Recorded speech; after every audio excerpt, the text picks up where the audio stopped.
Yes, hello everyone, a very good afternoon. यार जोश maths के बाद तुम्हारा खत्म ही हो जाता है ना। Good afternoon everyone. चलो बच्चों, जैसे दिख रहा है आज अपन वन शॉट रिवीजन स्टार्ट करने वाले कंपनीज एक्ट 2013 का।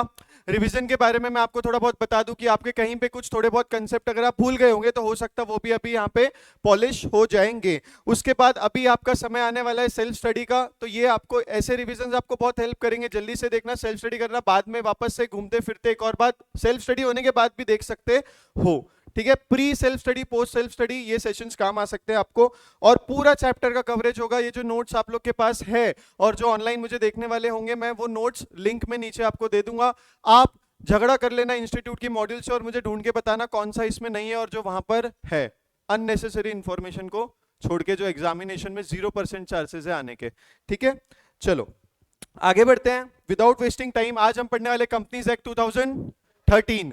कंपनीज एक्ट 2013 जितना प्यारा छोटा सा है उतने अच्छे मार्क्स लेके आता है। 12 मार्क्स के क्वेश्चन इसमें से आपको आ सकते हैं। 12 मार्क्स कम होते हैं क्या? नहीं, बिल्कुल नहीं। तो 12 मार्क्स के क्वेश्चंस आपको इसमें पूछेंगे और बहुत आसान है। हमने देखा है हमारे देश में कितनी सारी कंपनीज है, टाटा, महिंद्रा, टीसीएस, इंफोसिस। अब ये कंपनीज अभी तो बहुत अच्छा काम कर रही है। सोच लो कंपनीज एक्ट नहीं था, अपने हिसाब से उन्होंने कोई कंपनी, 4 लोग मिलकर कोई बिजनेस रन कर रहे हैं, किडनैपिंग का, गोल्ड को स्मगल करने का, और ऐसे बहुत सारी एक्टिविटीज जो तुम्हारे दिमाग में अभी आके तुम लोग हंस रहे हो वैसे कर सकते हैं। ठीक है, अब लेकिन इन्होंने बोला यार नहीं, ऐसे थोड़ी ना चलेगा, हमको तो रेगुलेट करना पड़ेगा। हम इतने बड़े देश में काम कर रहे हैं तो हमको रेगुलेट करना पड़ेगा ऐसी कंपनीज को या ऐसे कोई भी ऑर्गेनाइजेशन स्ट्रक्चर्स को जो हमारे पब्लिक से डायरेक्टली और इनडायरेक्टली एक तो सर्विस प्रोवाइड कर रही है, या आपने सुना है ना अभी हम लोग एक नेचर ऑफ कंपनी पढ़ेंगे जहां पे हम लोग पैसा लगाते हैं। करेक्ट, हम लोग पब्लिक कंपनी में पैसा लगाते हैं तो इसमें पब्लिक का इंटरेस्ट इन्वॉल्व है। इसलिए इन्होंने बोला कंपनीज एक्ट लाएंगे। एक्ट ला लिया मतलब सर कोई कानून बना दिया। अब कानून तो बनाया सर, हमने तो कानून पढ़े इतने पुराने पुराने। कॉन्ट्रैक्ट एक्ट तो देखो कितना पुराना है, सोगा भी काफी पुराना है।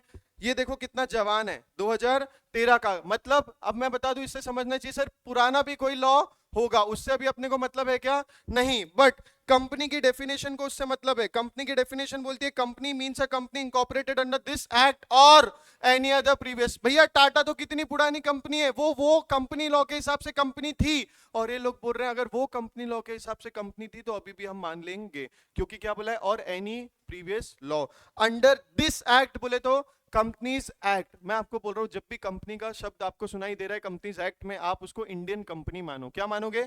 Indian company. ठीक है, चलो एक बार बोलोगे company means a company incorporate under this act और अंडर एनी प्रीवियस लॉ। अब जैसे हम लोग के फीचर्स होते हैं वैसे कंपनी, अभी अपन पता चलेगा बहुत सारे फीचर्स लेके आती है। और इन्होंने बोला कंपनी के फीचर्स कभी कभी एग्जाम में ये लोग पूछ सकता है। तो कंपनी के फीचर्स में सबसे पहला फीचर बोलते हैं सेपरेट लीगल एंटिटी। बोले ये है ना अपने जो मेंबर्स है, जो शेयर होल्डर्स है, इनसे अलग है।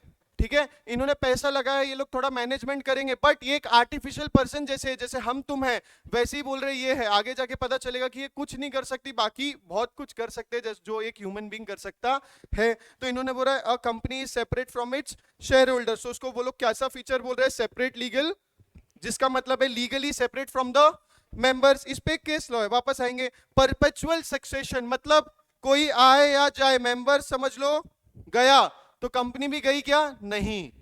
इसलिए बोल रहे हैं परपेचुअल सक्सेशन होता है। लिखोगे क्या ऐसा? When members die company survive? नहीं, आपको क्या लिखना है? Perpetual succession. ठीक है, उसके बाद एक और फीचर क्या है? Limited liability. इसमें 3 टाइप की कंपनीज होती है, देखेंगे अपन, वो नेचर में आ जाएगा। और फिर है आर्टिफिशियल लीगल पर्सन। अभी कंपनी का अपना एक का कॉमन सील होगा, जो जस्ट नीचे एक और फीचर है, कंपनी अपने नाम पे बैंक अकाउंट खोल सकती है। हाँ, बट इन्होंने बोले कंपनी शादी कर लेगी क्या? नहीं। बच्चे पैदा कर सकती है क्या? नहीं। तो इन्होंने बोला बहुत ओथ ले सकती है। कभी देखा है टाटा अपने आप कोई कंपनी उठ के ओथ ले रही है? नहीं। तो ये लोग बोल रहे हैं ओथ, मैरिज, ये सब चीजें नहीं कर सकती। अदरवाइज जो एक ह्यूमन कर सकता है वो कंपनी कर सकती है। ठीक है, अब एक आ गया कॉमन सील। हम अपना सीए बनने के बाद साइन करेंगे, तो कंपनी को जब अपन आर्टिफिशियल पर्सन बना रहे हैं तो उनको भी क्या दे सकते हैं? एक common seal. Common seal is optional for the company. ये जानबूझ के दिया है रेड में, common seal is optional for the company. क्यों? अभी देखते हैं। सर अगर क्वेश्चन आ गया एग्जामिनेशन में तो ऐसा याद नहीं आया तो कैसे याद रखेंगे? तो कैसे याद रखोगे? सुप्रीम कोर्ट के लैब में कंपनी के फीचर्स है, ऐसे क्या आएगा आपका? सी से कॉमन सील, एल से लिमिट, ए से, एन पी से, परफेक्ट। अब थोड़ा डिटेल में जाते हैं। देखो सेपरेट लीगल एंटिटी में देखोगे separate from its members, legal terms में अपने को याद रखना है, member does not have an insurable interest in the property of the company. नीचे जो केस लॉ दिख रहा है ना वो उस पे ही है, इंश्योरेबल इंटरेस्ट नहीं है, मतलब भाई जो मेंबर है वो कंपनी के असेट्स पे इंश्योरेंस नहीं करवाएगा। मतलब कुछ हो गया असेट्स को और इंश्योरेंस कंपनी के पास चल गया, भैया मेरे को दे दो क्लेम, मेरे को दे दो, ऐसा चलेगा क्या? नहीं, जो नीचे केस लॉ है वो उस पे ही अपन देखने वाले हैं। तो क्या होता है, member does not have a insurable interest in a company. Same rights and powers जो हमारे एक ह्यूमन बीइंग में होते हैं, existing is distinct and separate from that of its members, different from the subscriber to the memorandum of association. अभी अपन detail में पढ़ेंगे एमओए क्या होता है। A company can own property, have bank account, raise loans, income liabilities and enter into a contract. अब अ members can contract. अब एक और बात बताओ, टाटा मोटर्स है, टाटा मोटर्स का एम्प्लॉय टाटा मोटर की कार ले सकता है? हाँ, a member can contract with a company because these two are separate legal person। एक ये पॉइंट है। और फिर बोल रहा है जो भी कंपनी के डेट्स है only it is creditors who can sue and not its members. और बोलते हैं देखो भाई the share holders are not the private और joint owners of the company's property. Company के प्रॉपर्टी का ओनर कंपनी ही होती है क्योंकि वो एक सेपरेट लीगल एंटिटी होती है। फास्ट में मेरे साथ बोलोगे, सबसे पहले क्या था, does not have an insurable interest, फिर था rights and powers as human being, फिर बोलते हैं existence is different from its, yes, different from the subscriber to the MOA. फिर उन्होंने बोला है कि जनरल एक है कि भाई प्रॉपर्टी ले सकते हैं, बैंक अकाउंट, ये ठीक है। Members can contract with the company, question आ जाएगा इसमें तो देख याद रखना, for debts of the company उसके क्रेडिटर क्लेम कर सकते हैं, और इट इज नॉट और privately joint owned by its members. फिर ये आ गया Macaura versus Northern Assurance Company Limited में। इसमें कुछ नहीं हुआ था, कहीं पे कुछ गड़बड़ हो गई जिसमें ऐसा आ रहा है कि इंश्योरेंस कंपनी को पैसे देने की बात आ गई है, तो उसका मेंबर जाके बोलता है भैया मेरे को पैसे दे दो, वो कर सकता है क्या?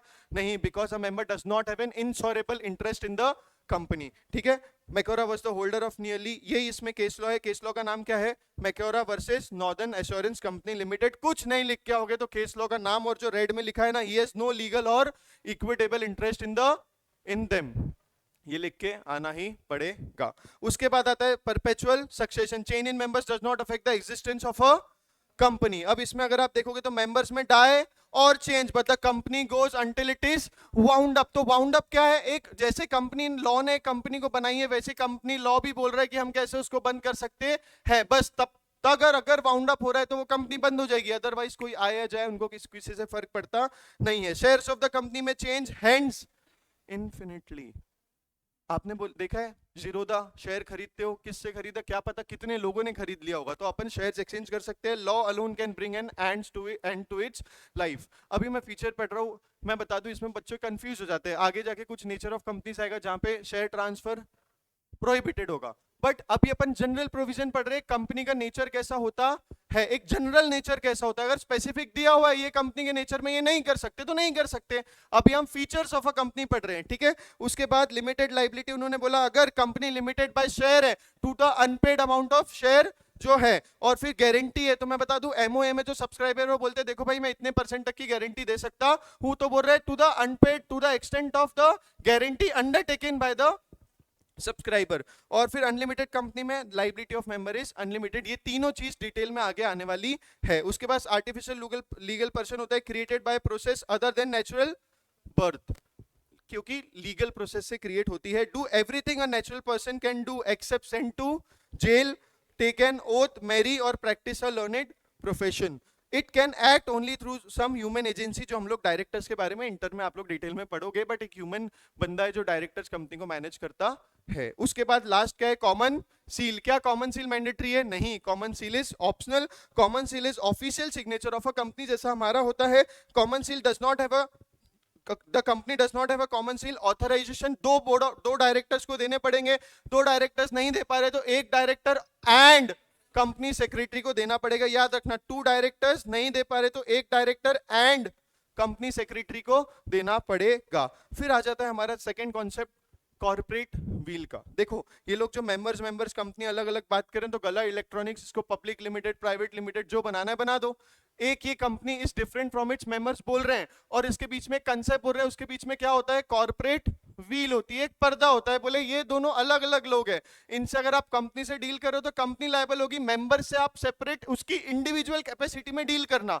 अगर मेंबर से डील कर रहे हो तो ये मत समझो कि कंपनी से डील कर रहे हो। ये कंसेप्ट को बोल रहे हैं कॉर्पोरेट व्हील है कंपनी के बीच में। ये बोलते हैं this concept the members of a company are shielded from the liability connected to the company's action. अब किंगफिशर मान लिया कि अगर हुई है तो उसमें जो पैसा लगाया होगा लोगों ने, क्या उनकी भी बैंड बच जाएगी? नहीं, ठीक है। अब इसमें वो पता करेंगे कंपनी लॉ के अलग प्रोविजन है कि किसने फ्रॉड किया था, कोई इंडिविजुअल आदमी दोषी है कि तो वो फंसेगा, वो पता लगे, बट क्या पूरे मेंबर्स की वाट लगेगी? नहीं। तो ये बोल रहे कंसेप्ट है कि the member of a company are shielded from the liability connected to the company's action if a company's incur debt or contravenes any laws. The corporate wheel concept implies that the members should not be liable for those errors. In other words, they enjoy corporate insulation. जो लाल में लिखा है ना बच्चों, ये तुमको याद करना ही है। अगर अपने मन से लिख के आओगे एग्जामिनेशन में पेपर भर जाएगा, मार्क्स नहीं मिलेंगे। इसलिए ये रेड में लिखा है कि अपने को ये लिखना पड़ेगा एग्जामिनेशन में, क्योंकि कंपनी लॉ का पेपर है, थोड़ा टेक्निकल लैंग्वेज लिखना ही पड़ेगा। मैं बाद में संतावना दूंगा नहीं कि क्यों नहीं लिखा, मैं बोल रहा हूँ खुद से, पूरा नहीं लिख सकते इसलिए रेड रेड हाईलाइट किया हुआ है। फिर सेलोमन वर्सेस सेलोमन एंड कंपनी लिमिटेड का एक केस लॉ है जिसमें वो बोलता है कि भाई सेलोमन अपने बच्चों वाइफ वगैरह से मिल मिला के कंपनी में शेयर्स लेता है, उस पर इंटरेस्ट लेता है और डिबेंचर भी लेता है। जब पैसे लगा तो डिबेंचर कंपनी के लेता है, बाद में बोलता है कि भाई ये कंपनी बोलती है डिबेंचर इसको आप third party as a creditor मत ट्रीट करो, ये तो बंदा खुद ही है, सिर्फ नाम के लिए कंपनी बनाया। तो बोले नहीं, हमारा कॉर्पोरेट व्हील का कंसेप्ट है। बहुत सारे बच्चों को यही नहीं झेपता कि सेलोमन वर्सेस सेलोमन वो लिफ्टिंग ऑफ कॉर्पोरेट व्हील में लगा देते हैं। नहीं, ये कॉर्पोरेट व्हील को ही दसराता है कि भैया देख लो सेलोमन वर्सेस सेलोमन में दिया गया है कि कॉर्पोरेट व्हील होती है, इसलिए उसका डिबेंचर एज अ क्रेडिटर ही माना जाएगा। ये केस लॉ है जो काफी फेमस है, इसको याद कर लेने का। उसके बाद आ रहा है लिफ्टिंग ऑफ कॉर्पोरेट व्हील। आप लोग का दिमाग चलते रहा, सर बार बार आप बोल रहे हो सेपरेट लीगल एंटिटी है, सेपरेट लीगल एंटिटी है, फिर तो हम कुछ भी कर लेंगे, कुछ भी कर लेंगे, कंपनी अलग हो जाएगी, हम अलग हो जाएंगे, हमें कोई टेंशन की बात नहीं है। तो बोल रहे हैं लोग देखो ऐसा नहीं हो सकता, हम बोल रहे हैं कुछ कुछ केसेस में हम हमारे जो कॉर्पोरेट व्हील का पर्दा है वो उठा लेंगे। और वो किस किस केसेस में उठाएंगे देखो, the following are the cases where the company law disregards the principle of corporate veil and when the questions of control are involve rather than merely a question of ownership. उनको वो लोग ये जज कर रहे हैं इससे कि भाई कंट्रोल किसके पास में है। सबसे पहला आता है to determine the character of a company, that is to find out whether a company is a को एनिमी और a friend. Character of the company क्या है वो देखना पड़ता है। एक Daimler Company Limited versus Continental Tyre and Rubber Company का ये केस था जिसमें बोलता है public interest is not likely to be jeopardised the court में not be willing to crack the corporate shell. आपको लगेगा कुछ तो गड़बड़ किया है, बट पब्लिक इंटरेस्ट को इफेक्ट नहीं हुआ। तो क्वेश्चन में अगर कुछ केस बना दिया और बोला ये तो हुआ है but eventually it is notice that the public interest is not affected, तो क्या केस ठोकोगे? मर्सिडीज वाला, मर्सिडीज है, डाइमलर मतलब मर्सिडीज कंपनी का नाम है, Daimler Company Limited versus Continental Tyre and Rubber Company. फिर बोलते हैं टू प्रोटेक्ट रेवेन्यू टैक्स। इसमें दो केस लो है, बच्चा कंफ्यूज हो जाता है।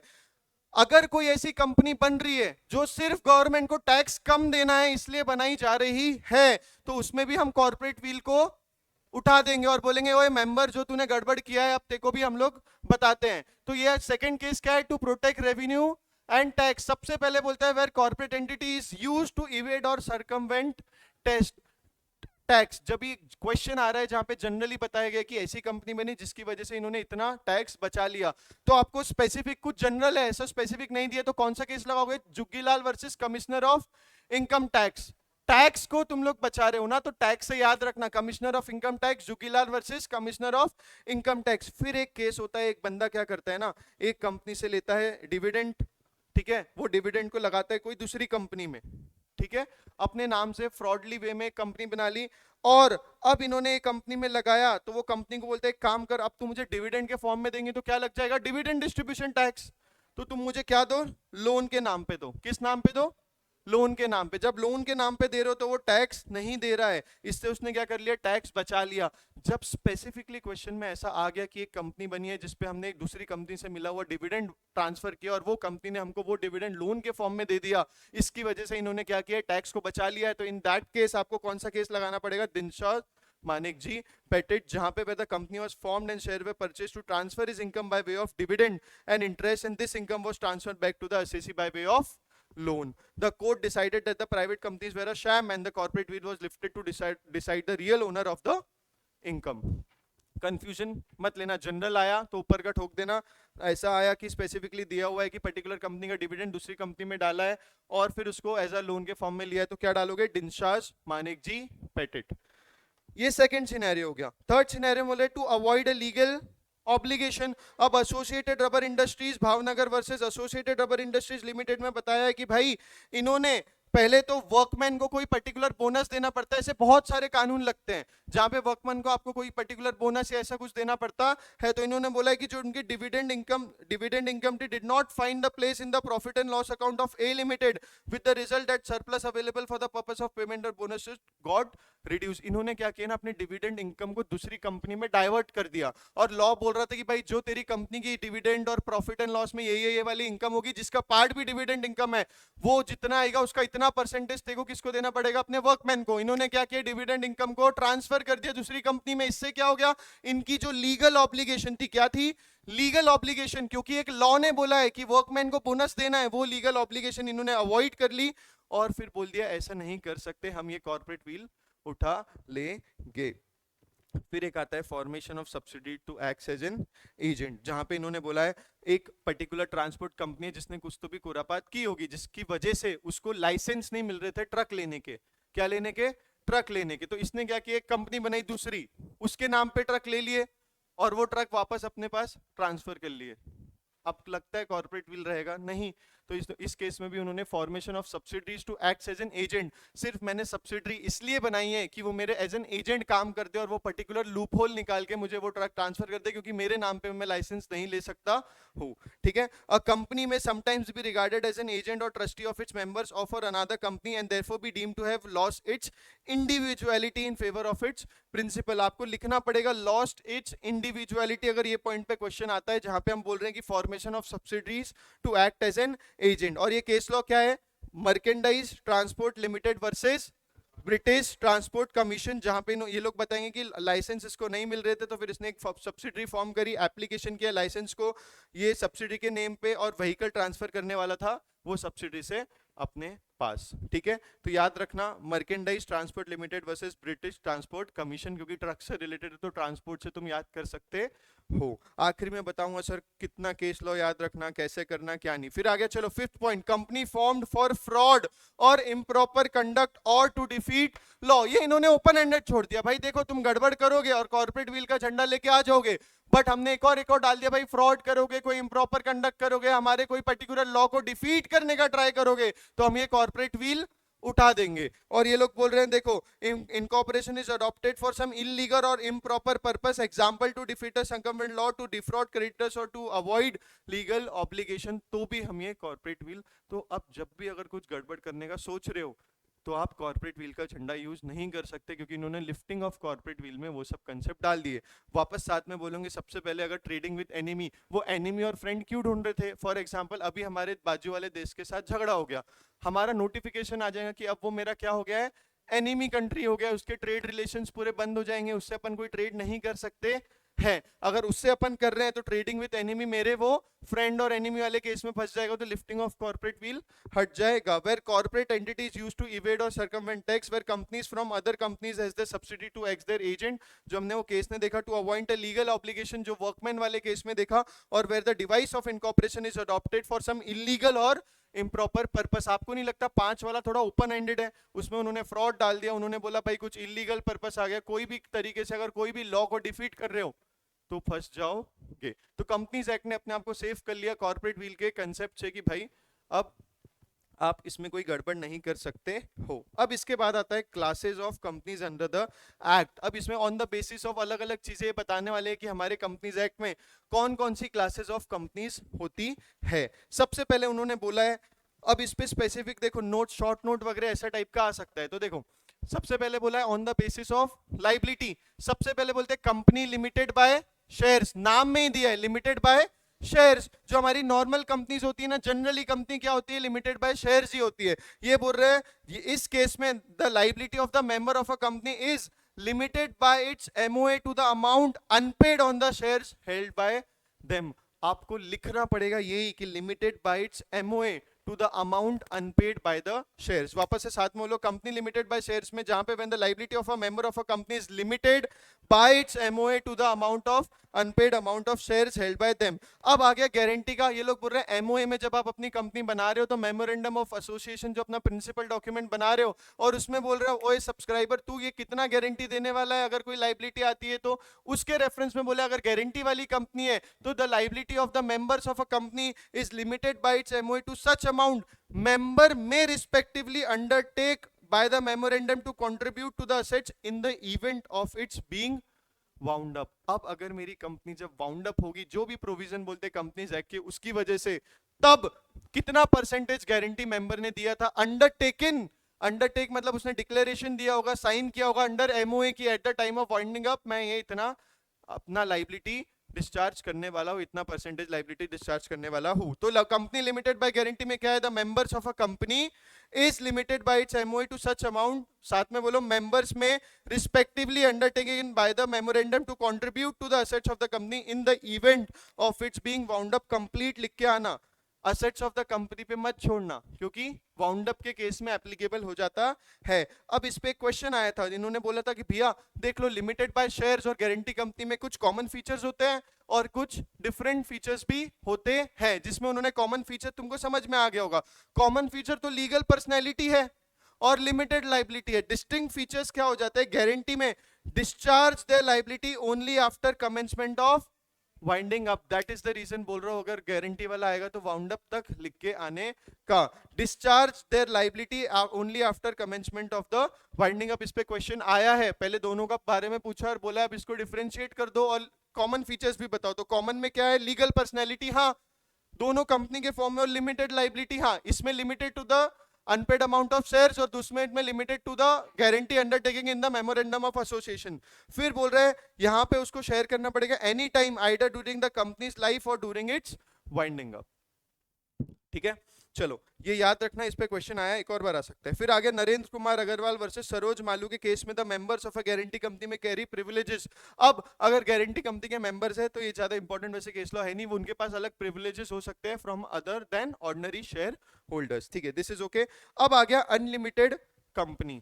देखो नाम से आता है कि सर इसमें तो कभी भी कैसा भी हो जाए तो क्या होगी? लाइबिलिटी अनलिमिटेड होगी, बट ऐसा नहीं है. अगर आप देखोगे स्टार्टिंग में बोला है company not having any limit on a liability of its members. ठीक है, in such a company the liability of members ceases when he ceases to be a member. ये जनरल ज्ञान दे दिया उन्होंने कि देखो भाई इसमें कोई लिमिट नहीं है ऑन द लाइबिलिटी, और in such a company the liability of a member ceases when he ceases to be a member. Important ये है कि ये दो नो लिमिट और सीजेस, ठीक है. Liability is not unlimited till the company is not wound up. मतलब जब वाइंडिंग अप में जाती है ना तभी ये अनलिमिटेड लाइबिलिटी का कंसेप्ट लगाते हैं, अदरवाइज नहीं लगाते हैं. Members can be called to contribute only event in the winding up of the company. तो अनलिमिटेड तो है, बट कब? जब वाइंडिंग अप के प्रोविजन उस पर एप्लीकेबल हो जाते हैं. और वो बोल रहे हैं liability of each member extends to amounts of companies debts and liabilities, however he can claim contribution from other members. अगर कोई पर्टिकुलर मेंबर है जिसकी हैसियत है कि भाई वाउंडिंग अप में आ रहा है और उसको कंपनी के डेट्स और लाइबिलिटीज के साथ डिस्चार्ज करना है, कोई दूसरा मेंबर तब तक नहीं दिया है, तो ये देख के उनसे कंट्रीब्यूशन ले सकता है. ठीक है, चलो वापस से आ जाओ. क्लासेस ऑफ कंपनी में सबसे पहले क्या देखा? On the basis of liability, जिसमें हमने देखा कंपनी लिमिटेड बाय शेयर, जिसमें हमने देखा limited by its MOA to the unpaid amount of shares held by them. फिर देखा कंपनी लिमिटेड बाय गारंटी में, यहाँ पे limited by its MOA to such amount members में respectively undertake by the MOA to contribute to the assets of the company in the event of winding up. इसमें बोला कि question में पूछ रहा है 2 मार्क का कॉमन फीचर्स बताओ, तो legal personality and limited liability LL है यहाँ पे. कॉमन फीचर्स और डिस्टिंक्ट फीचर्स में आ जाएंगे गारंटी जो बोलते हैं discharge the liability only after commencement of winding up, और in case of limited by share में any time either during the company's life time और ड्यूरिंग द वाइंडिंग अप. फिर उसके बाद बोला हमने सर अनलिमिटेड कंपनी के केस में company not having any limit on the liability of its members, और इन जनरल पॉइंट्स में इन सच अ केस मेंबर्स का लाइबिलिटी सीज हो जाता है जब वो मेंबरशिप छोड़ देता है. इंपॉर्टेंट पॉइंट ये है कि this liability is not unlimited until it is wound up. तो वाइंडिंग अप के केस में ले सकता है और मेंबर्स कंट्रीब्यूशन दूसरे मेंबर्स से ले सकता है. चलो on the basis of members, अभी अपन ने क्या पढ़ा, on the basis of liability, जिसमें तीन देखे, सबसे पहला देखा था to the unpaid amount of shares, दूसरा देखा टू द गारंटी वाले केस में, और तीसरा अनलिमिटेड इसमें। अब ये लोग बोल रहा on the basis of members, मतलब मेंबर्स के बेसिस पे हम बताएंगे अलग अलग कंपनी। सबसे पहले आती है 1% कंपनी, नाम ही काफी है, इसमें एक ही बंदा होगा 1%, और एक और दिल में रख लेना भाई, एक नॉमिनी भी हो सकता है। एक जनरल डिस्कशन करके बता दूं तो 1% में एक ही बंदा होता है, एक नॉमिनी हो सकता है। वो 1% कंपनी का मेंबर कहीं और बन सकता है क्या? 1% में नहीं। नॉमिनी कहीं और बन सकता है क्या? नहीं। अब देखो, only 1% as member, minimum paid up capital, ऐसी कोई लिमिट प्रिस्क्राइब नहीं है। द एमओए ऑफ ओपीसी बताता है कि एक नॉमिनी होना चाहिए जो सब्सक्राइबर्स की डेथ में और इस इनकैपेसिटी टू कॉन्ट्रैक्ट में, कॉन्ट्रैक्ट एक्ट याद करना थोड़ा पहले, तो अगर मर गया बंदा, जो सब्सक्राइबर था ओपीसी का, वो मर गया या उसकी इनकैपेसिटी होगी, तो वो मेंबर बन जाएगा। जब आप ऐसे कोई नॉमिनी को डाल रहे हो तो उसके लिए क्या लगता है? एक written consent filed with the registrar of companies at the time of incorporation of the company along with its memorandum association and AOA। वापस से आ जाओ, एक बंदा होता है, फिर बोलते हैं मिनिमम पेड अप कैपिटल, कोई ऐसा प्रिस्क्राइब नहीं है। The MOA of OPC names one nominee जो सब्सक्राइबर्स की डेथ में या उसके इनकैपेसिटी में क्या बन जाएगा? ओपीसी का मेंबर। जैसे ही ओपीसी का मेंबर तो बन जाएगा, बट याद रखना उसके लिए उसको रिटन कंसेंट देना पड़ता है। किसको? आरओसी को, eight the time of incorporation of the company. OPC के कि भाई ये मेरा नॉमिनी है, अगर मेरे को कुछ हो जाए या मैं इनकैपेसिटी टू कॉन्ट्रैक्ट में हो जाऊं तो ये बंदा मेंबर बन जाएगा ओपीसी का। वो उसको डिक्लेरेशन देना पड़ता है, रिटन कंसेंट देना पड़ता है। ठीक है, अब देखो, नॉमिनी कैन हैज, अब नॉमिनी खुद चाहता है कि भाई अब मेरे को ओपीसी का नॉमिनी नहीं बनना है, तो क्या वो विड्रॉल कर सकता है? हाँ। The member of OPC may change the nominee by giving notice to the company and then company notice देगी रजिस्ट्रार को। सबसे पहले अपन ने नॉमिनी को लाया कैसे? रिटन कंसेंट करके, at the time of incorporation filing application to the ROC with the eMOA and AOA. अब बोलते हैं हमको चेंज करना है, तो कर सकते हैं क्या? हाँ। पहले वो खुद ही चाहता है कि अब मेरे को नहीं रहना, तो बोल रहे हैं हाँ वो खुद से भी चेंज कर सकता है, उसको विड्रॉल कर सकता है। अब जो मेंबर है ओपीसी का, भाई 1% कंपनी में एक ही तो बंदा है, वही तो पूरा करता धरता है, तो जो मेंबर है ओपीसी का वो चाहता है कि मेरे को अब उसको चेंज करना है, तो उसको नोटिस देना पड़ेगा। किसको? पहले कंपनी को, और फिर कंपनी किसको बताएगी?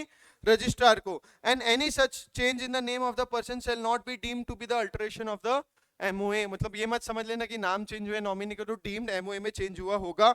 अब एक और एक क्वेश्चन आ जाता है कि भाई who can be a OPC member और नॉमिनी। ओपीसी का मेंबर देखो कोई नेचुरल पर्सन होना चाहिए, यहां तक ठीक है। फिर बोलते हैं इंडियन सिटीजन होना चाहिए, बट बोल रहे रेसिडेंट भी चलेगा और अदरवाइज भी चलेगा, और बुक में दिया भी है कि सर रेसिडेंट क्या। अब सर आप ही बोल रहे हो कि रेसिडेंट भी चलता है और कोई भी चलता है, तो इस केस में क्यों दिया फिर ये 120 दिन के? वो पुराने से दिया हुआ था, चेंज किया तो हटाया नहीं। बट ऐसे देखा जाए तो इररेलेवेंट है, रेसिडेंट होगा तो भी चलेगा, नहीं भी होगा तो भी चलेगा। इंपॉर्टेंट क्या है?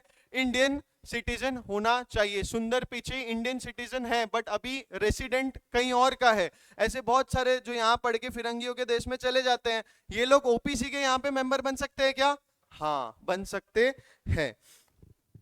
अब 1% incorporate, 1 OPC and 1% can be 1 nominee. चलो फिर आ गया on the basis of members private company.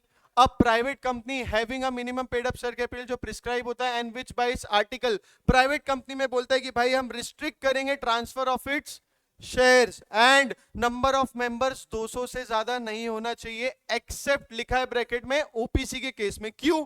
नीचे पता चलेगा कि हर ओपीसी और स्मॉल कंपनी प्राइवेट कंपनी होती है, पब्लिक कंपनी नहीं बन सकती ओपीसी, और उसको कन्वर्ट कराना पड़ता है अपने आप को पहले। इसलिए बोला है कि भाई प्राइवेट कंपनी वो कंपनी है जिसमें maximum number of shares is, number of members is up to 200 और except in case of OPC. चलो अब इसमें एक चीज बताने वाला है वो, पहले 1% कंपनी का अपन एक चीज छोड़ चुके हैं, वो देख लेते हैं। 1% कंपनी एक पब्लिक और प्राइवेट कंपनी हो सकती है, बट सेक्शन 8 कंपनीज 1% कंपनी बन पाएगी क्या? नहीं। Non banking financial institution and investment securities of any body corporate, ऐसी कंपनी जो दूसरी कंपनी में सिक्योरिटीज में मतलब उसका शेयर्स रख रही है अपने पास, तो वो ओपीसी बन सकती है क्या?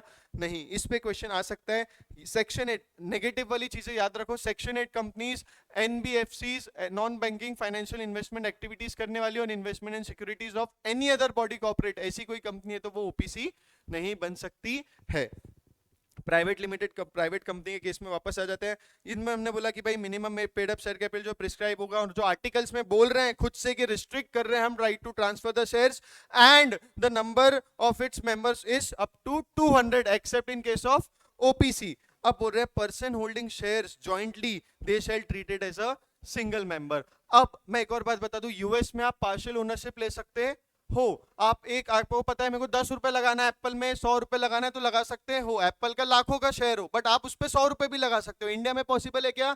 नहीं। एमआरएफ का शेयर 1 लाख रुपए का होता है, मैं खरीद पाऊंगा क्या? नहीं। बट अगर तुमको यहाँ पे अंदर ही तुम इंटरनली डिस्कस करो कि हम इसको ज्वाइंटली खरीदते हैं, तो वो अगर ज्वाइंटली आप मेंबरशिप भी ले रहे हो कोई कंपनी में, तो वो आपको एक ही मेंबर ट्रीट करेंगे। क्यों? क्योंकि इंडिया में वो मेंबरशिप से उनकी वोटिंग राइट्स और बहुत सारे राइट्स रहते हैं, डिविडेंड आता है एज पर देयर इक्विटी होल्डिंग। फिर बोल रहे हैं देखो, shall not be included in the number of members। जब आप ये 200 नंबर गिनोगे ना, एक्सेप्ट ओपीसी के केस में जो 200 मेंबर्स का नंबर गिनोगे, उसमें बोल रहे हैं इन लोगों को मत लेना जो एम्प्लॉयमेंट में थे कंपनी के, एंड ऐसे लोग जो पहले एम्प्लॉयमेंट में थे कंपनी के और were members of the company employment रहने के बाद, और एम्प्लॉयमेंट जब छूट गया तो भी मेंबर्स कंटिन्यू करे। 2 लोग जो पहले कंपनी में एम्प्लॉयमेंट में थे और अभी कंपनी में एम्प्लॉयमेंट में है, या पहले कंपनी में एम्प्लॉयमेंट में थे, वो टाइम पे जब एम्प्लॉयमेंट में थे मेंबर्स भी थे कंपनी के। शेयर एक पर्टिकुलर एम्प्लॉय कंपनी के शेयर्स खरीद सकता है, हाँ,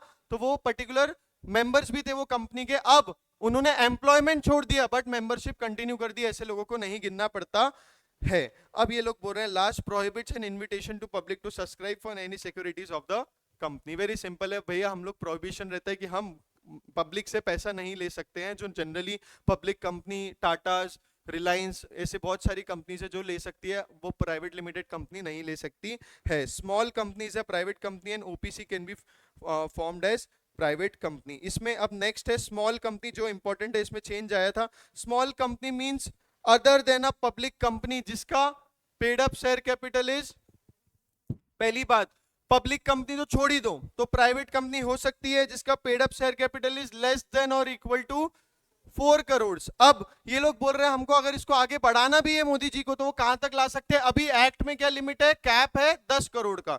आपको याद रखना है, कोई भी कैलकुलेशन आएगा तो 4 करोड़ और 40 करोड़ पे आएगा। 440 याद रखने का। टर्नओवर उसका कितना होना चाहिए? लेस देन और equal to as per the last profit and loss account. और इसमें भी अगर उनको आगे जाके चेंज करना है तो वो 40 से कितनी लिमिट ला सकते हैं? 100 करोड़ तक की ला सकते हैं। इस केस में स्मॉल कंपनी बोल रहे हैं ये स्मॉल कंपनी के प्रोविजन तुम कोई भी होल्डिंग सब्सिडरी कंपनी को नहीं लगाना। सेक्शन 8 कंपनीज अभी हम आगे पढ़ने वाले हैं, उनको भी मत लगाना। और कोई स्पेशल एक्ट के अंदर कंपनीज फॉर्म होती हैं, बैंकिंग रेगुलेशन एक्ट के अंदर भी कंपनीज फॉर्म होती है, वो वाली कंपनीज को भी आप स्मॉल कंपनी नहीं बना सकते हो। तो स्मॉल कंपनी कुछ नहीं है, एक छोटी कंपनी है। ऐसा क्यों कर दिया? अब जब बड़ी बड़ी कंपनीज थी उनके कंप्लायंस भी बहुत सारे बड़े बड़े होते हैं, ऑडिट करना होता है हर महीने, कोई रिटर्न, एनुअल रिटर्न, ये रिटर्न वो रिटर्न। इन्होंने बोला कोई बात नहीं, जो जिनके बेचारे के, अब इंडिया में 4 करोड़ रुपए पैसा कमाना, paid up share capital 4 crore और टर्नओवर 40 करोड़, बहुत छोटी बात है। कंपनीज एक्ट के हिसाब से तो बोल रहे हैं ये स्मॉल कंपनी होगी। 4, 4 और 40, 4 करोड़ वाली भी इंक्लूड हो जाएगी। ग्रेटर देन है क्या? नहीं, लेस देन और इक्वल टू है, तो 4 करोड़ 40 करोड़ इंक्लूड हो जाएगी। होल्डिंग सब्सिडरी दिया क्वेश्चन में तो बोल देना भैया ये नहीं बन सकती स्मॉल कंपनी, या सेक्शन 8 कंपनीज दिया है, यहीं तक पूछ सकते हैं। होल्डिंग सब्सिडरी और सेक्शन 8 कंपनी, स्पेशल एक्ट तो आपको ध्यान में रखने के लिए है अगर इस पे डायरेक्ट क्वेश्चन आ गया तो। और आखिर में बचता है जो जनरली अपन लोग नाम सुनते रहते हैं, पब्लिक कंपनी। और public company means which is not a private company. कितना अच्छा है, पूरा कॉपी पेस्ट करोगे डेफिनेशन। हाँ, क्या लिखोगे? Public company means a company which is not a private company and has a minimum share capital as may be prescribe. ये line तो हमें हर जगह दिखी, प्रिस्क्राइब्ड रूल्स में होती है और मोस्टली केसेस में नहीं है। फिर बोलते हैं कि पब्लिक कंपनी की अगर कोई सब्सिडरी है तो वो क्या हो जाती है? Deem public company, even if इसके एओ में अगर रिस्ट्रिक्शंस दिए गए हैं। जो प्राइवेट लिमिटेड के कंपनी के केस में इतने सारे रिस्ट्रिक्शंस पड़े ना, वो इवन इफ ये होने के बावजूद भी वो डीम्ड पब्लिक कंपनी मानी जाती है। कुछ नहीं होता है, कोई भी अगर पब्लिक कंपनी की अगर सब्सिडरी कंपनी है तो जो भी कंप्लायंसेस होते हैं वो उसके बढ़ जाएंगे, राइट्स वगैरह नहीं बढ़ते जो पब्लिक कंपनी को मिलती है। वो बोलेगी कि मैं इसकी public company deem public company हो तो क्या मैं अपने शेयर लिस्ट करवा दूं? नहीं, इनके जो कंप्लायंस वगैरह होते हैं वो बढ़ जाते हैं। तो पब्लिक कंपनी की सब्सिडरी क्या हो जाती है? Deem public company. Minimum number of members in case of public company कितने होंगे? 7 और मैक्सिमम नो लिमिट। और बोल रहे ट्रांस अब शेयर्स ट्रांसफरेबल है क्या? हाँ ट्रांसफरेबल है। चलो वापस देखो एक बार, मेंबर्स पे अगर जाए तो 1% कंपनी देखा, ठीक है। साथ में देखो only one person as member, कोई लिमिट प्रिस्क्राइब नहीं है। एमओए ओपीसी का बोलता है कि भाई नॉमिनी बनेगा एक जो सब्सक्राइबर की डेथ किया उसकी इनकैपेसिटी केस में वो ओपीसी का क्या बन जाएगा? मेंबर बन जाएगा। अगर ये करना है तो रिटर्न कंसेंट लेना पड़ेगा, आरओसी को फाइल करना पड़ेगा at the time of incorporation along with eMOA and AOA. उसके बाद बोल रहे हैं एओए के ओपीसी के अगर फीचर्स बताओ तो nominee can has the right to withdraw his consent, जब आया है तो जा भी सकता है। अगर वो नहीं चाह रहा है, हम चाह रहे हैं कि इसको निकालो, तो हम बोलेंगे ठीक है हमको निकालना है। Member of an OPC change कर सकता है नॉमिनी बाय गिविंग नोटिस, फिर वो नोटिस कंपनी और कंपनी नोटिस देगी आरओसी को। फिर any such change in a member, इसको मत बोलना कि मेमोरेंडम में चेंज हुआ है। Who can be a OPC in the तो उन्होंने बोला नेचुरल पर्सन, सिर्फ इंपॉर्टेंट यही है सिटीजन ऑफ इंडिया, रेसिडेंट और अदरवाइज, तो उसका कोई टेंशन की बात नहीं है। एक बंदा एक ओपीसी में मेंबर हो सकता है और दूसरी ओपीसी में नॉमिनी बन सकता है। फिर आता है सेकंड मेंबर्स के केस में प्राइवेट लिमिटेड कंपनी, जहां पे company limited minimum paid up share capital है, इसमें भी प्रिस्क्राइब। और ये इंपॉर्टेंट है कि इसके आर्टिकल्स में दिया होता है कि भाई तेरे पास रिस्ट्रिक्ट है right to transfer share, restricted है, and number of members up to कितने हो गए? 200 except in the case of OPC. अब आ गया भाई कि अगर कोई दो बंदे एक साथ जॉइंटली शेयर और ओन कर रहे हैं तो हम इसको एक मेंबर मानेंगे। और अगर आप जो मेंबर गिन रहे हो ऊपर 200 मेंबर गिन रहे हो, ये जो प्रोविजन पे है, ये जो 200 के प्रोविजन पे ये डब्बा बना है अपना कि भाई पहले तो दो जॉइंट ओनर्स है तो एक मेंबर मानेंगे। अगर ये कुछ मेंबर्स हमने बता दिए, इसको आपको नहीं गिनना है। और उसमें से आता है जो एम्प्लॉयमेंट में है या जो पहले एम्प्लॉयमेंट में थे वो टाइम पे वो मेंबर भी थे, अब उन्होंने एम्प्लॉयमेंट छोड़ दिया है बट मेंबर है, ऐसे लोगों को आपको नहीं गिनना है। फिर वो बोल रहे हैं एक थर्ड प्रोहिबिशन आता है कि वो invitation to public to subscribe for his securities नहीं कर सकते हैं। फिर आगे small company means a company other than a public company. वहां पे प्राइवेट, अभी पब्लिक कंपनी में क्या आएगा? Public company is a company other than a private company. Small company में other than a public company जिसका paid up share capital is less than और equal to 4 crore, turnover is less than और equal to 40 crore, उसके last PNL के हिसाब से इसमें सब होल्डिंग और सब्सिडी वाले केसेस नहीं आएंगे, और section 8 companies and companies under special act वाले नहीं आएंगे। फिर हमारी पब्लिक कंपनी आ गई, जो जनरली हम सुनते हैं public company means a company which is not a private company and has a minimum share capital as may be prescribe. Notes में अपने एक इंपॉर्टेंट पॉइंट ये है कि पब्लिक कंपनी की कोई भी सब्सिडी डीम पब्लिक कंपनी हो जाती है इवन इफ उसके आर्टिकल्स ऑफ एसोसिएशन में वो सब रिस्ट्रिक्शन दिए गए हैं जो प्राइवेट लिमिटेड की कंपनी के केस में है। ठीक है, मिनिमम नंबर ऑफ मेंबर्स इसमें होते हैं 7 and maximum number of members की कोई लिमिट नहीं होती। इस केस में आप शेयर्स ट्रांसफर कर सकते हो। अब आ जाता है हमारा on the basis of control. Control में आपने बार बार सुना होगा holding, subsidiary, government company, associate company, ये सब हम लोग देखने वाले हैं। कंट्रोल के केस में सबसे पहला आता है होल्डिंग कंपनी और सब्सिडरी का, जहां पे बोल रहा है subsidiary company in relation to any other company, मतलब कोई दूसरे कंपनी को ध्यान रखते हुए सब्सिडरी वो सब्सिडरी कंपनी मानी जाएगी जहां पे होल्डिंग कंपनी का कंट्रोल है। अब मैं बता दूं ये कंट्रोल है, एक तो ये होल्डिंग कंपनी हो गई, अगर कंट्रोल है किसका? उसके बोर्ड ऑफ डायरेक्टर्स को कंट्रोल करने का, उनका कंपोजिशन को। आपको बताओ कंपनीज एक्ट बोलेगा कि हमारे इसमें इतने डायरेक्टर्स होना चाहिए, उसमें से इतने ये होना चाहिए, वो होना चाहिए, तो इसका कंपोजिशन अगर कंट्रोल कर सकते हो तो हम बोल देंगे कि आपका वो कंपनी क्या है? सब्सिडरी। अगर कंपोजिशन वगैरह नहीं समझ में आ रहा तो कोई बात नहीं, मोर देन 1/2 ये इक्वल टू है क्या? नहीं, ग्रेटर देन 50% अगर टोटल वोटिंग पावर है, आइदर ऑन इट्स ओन और टुगेदर विद वन और more of its subsidiary companies. इसमें अगर आप देखोगे कि मेरी है अमूल अगर लिमिटेड, इसमें मेरा अगर डायरेक्ट 51% है तो ये तो मेरी सब्सिडरी हो गई और मैं इसका होल्डिंग कंपनी हो गया। बट ऐसा नहीं है, मेरा क्या है, इसमें कितना परसेंटेज है अभी के लिए? 40, बट मेरी एक और सब्सिडरी है जिसमें इसने पैसा लगा के रखा है कितना? 15, तो टोटल कितना हो गया? 55। फिर भी हो जाएगा क्या? हाँ, इन्होंने बोला है ऑन इट्स ओन और through it's one of its subsidiaries, वो केस में भी हम उसको सब्सिडरी कंपनी मान लेंगे। इसमें क्वेश्चन आ जाता है, तुमको बताएगा इतना शेयर होल्डिंग है, इतना इसके पास है, इतना उसके पास है, अपनी सब्सिडरी के थ्रू बताएगा और आपको बताना पड़ेगा कि ये सब्सिडरी कंपनी मानी जाएगी कि नहीं। A private company which is a subsidiary of a public company shall be deemed to be a public company for the purpose of this act even where such subsidiary company continues to be private company in its articles. हम लोग ये देख चुके हैं। अब वापस से holding and subsidiary में कंट्रोल्स द कंपोजिशन। देखो आपने एग्जाम में अगर ये 2 पॉइंट लिख दिए तो वैसे ही एग्जामिनर को मजा आ जाएगा, और यही लैंग्वेज में लिखना है कि controls the composition of the BOD और exercise or controls more than one half of the voting power either on its own or together with one or more of its subsidiaries company, either on its own or together with one or more of its subsidiary company। यहाँ पे मैंने एक example दिया, चलो इसको और बढ़ाते हैं। इसकी सब्सिडरी एक और है, अब इसमें इसके पास कितना है 30%, इसके पास कितना है 10%, तो कितना हो गया 40। बट एक और जो सब्सिडरी है उसने भी पैसा लगा के और इसके पास है 15%, तो वापस हो गया 55। कितनी भी सब्सिडी के थ्रू करो, खुद से करो या कितनी भी सब्सिडी के थ्रू करो, अगर 50% से ज्यादा हो रहा है तो हम इसको सब्सिडी मान लेंगे। ठीक है, फिर आता है एसोसिएट कंपनी, जहां पे ये लोग बोल रहे हैं कि भाई देखो जॉइंट वेंचर को तो हम इंक्लूड करते ही हैं, और कोई भी कंपनी जहां पे ग्रेटर देन और equal to 20% of the voting power है और कंट्रोल और participation in the business decision है। यहाँ पे तुमको क्वेश्चन पूछा जाएगा तो 20% पे पूछ जाता है, पूछते हैं generally. In relation to another company means a company in which that other company has a significant influence. अब सिग्निफिकेंट इन्फ्लुएंस आपको लिखना है, बट सिग्निफिकेंट इन्फ्लुएंस होता क्या है, greater than or equal to 20% of the voting power or control or participant in the business decision which is not the subsidiary and includes a joint venture। देखो भाई, अगर आप ये सब कर रहे हो और 20% से ज्यादा है तो सर 55% भी तो 20% से ज्यादा है, तो ये लोग बोल रहे हैं हाँ 20% से ज्यादा है बट सब्सिडरी नहीं होनी चाहिए, मतलब इनडायरेक्टली 50% से 50% भी एसोसिएट हो जाएगी क्या? हाँ, 50% भी एसोसिएट हो जाएगी क्या? हाँ, 50% से ज्यादा है। अब एसोसिएट में उन्होंने बोला है 20% एसोसिएट होगी क्या? गलत, 20% भी एसोसिएट हो जाएगी क्योंकि यहां पे इक्वल टू है। मैंने हाथ ऐसा करा, आंसर तो किया ही नहीं था, तो 20% वाली भी एसोसिएट कंपनी बन जाएगी। ठीक है, on the basis of capital. चलो अपन ने अभी क्या करा, on the basis of control. सबसे पहला क्या किया, होल्डिंग एंड सब्सिडी, जिसमें हमने देखा कि sir composition of the board of directors होए या मोर देन 50% होए।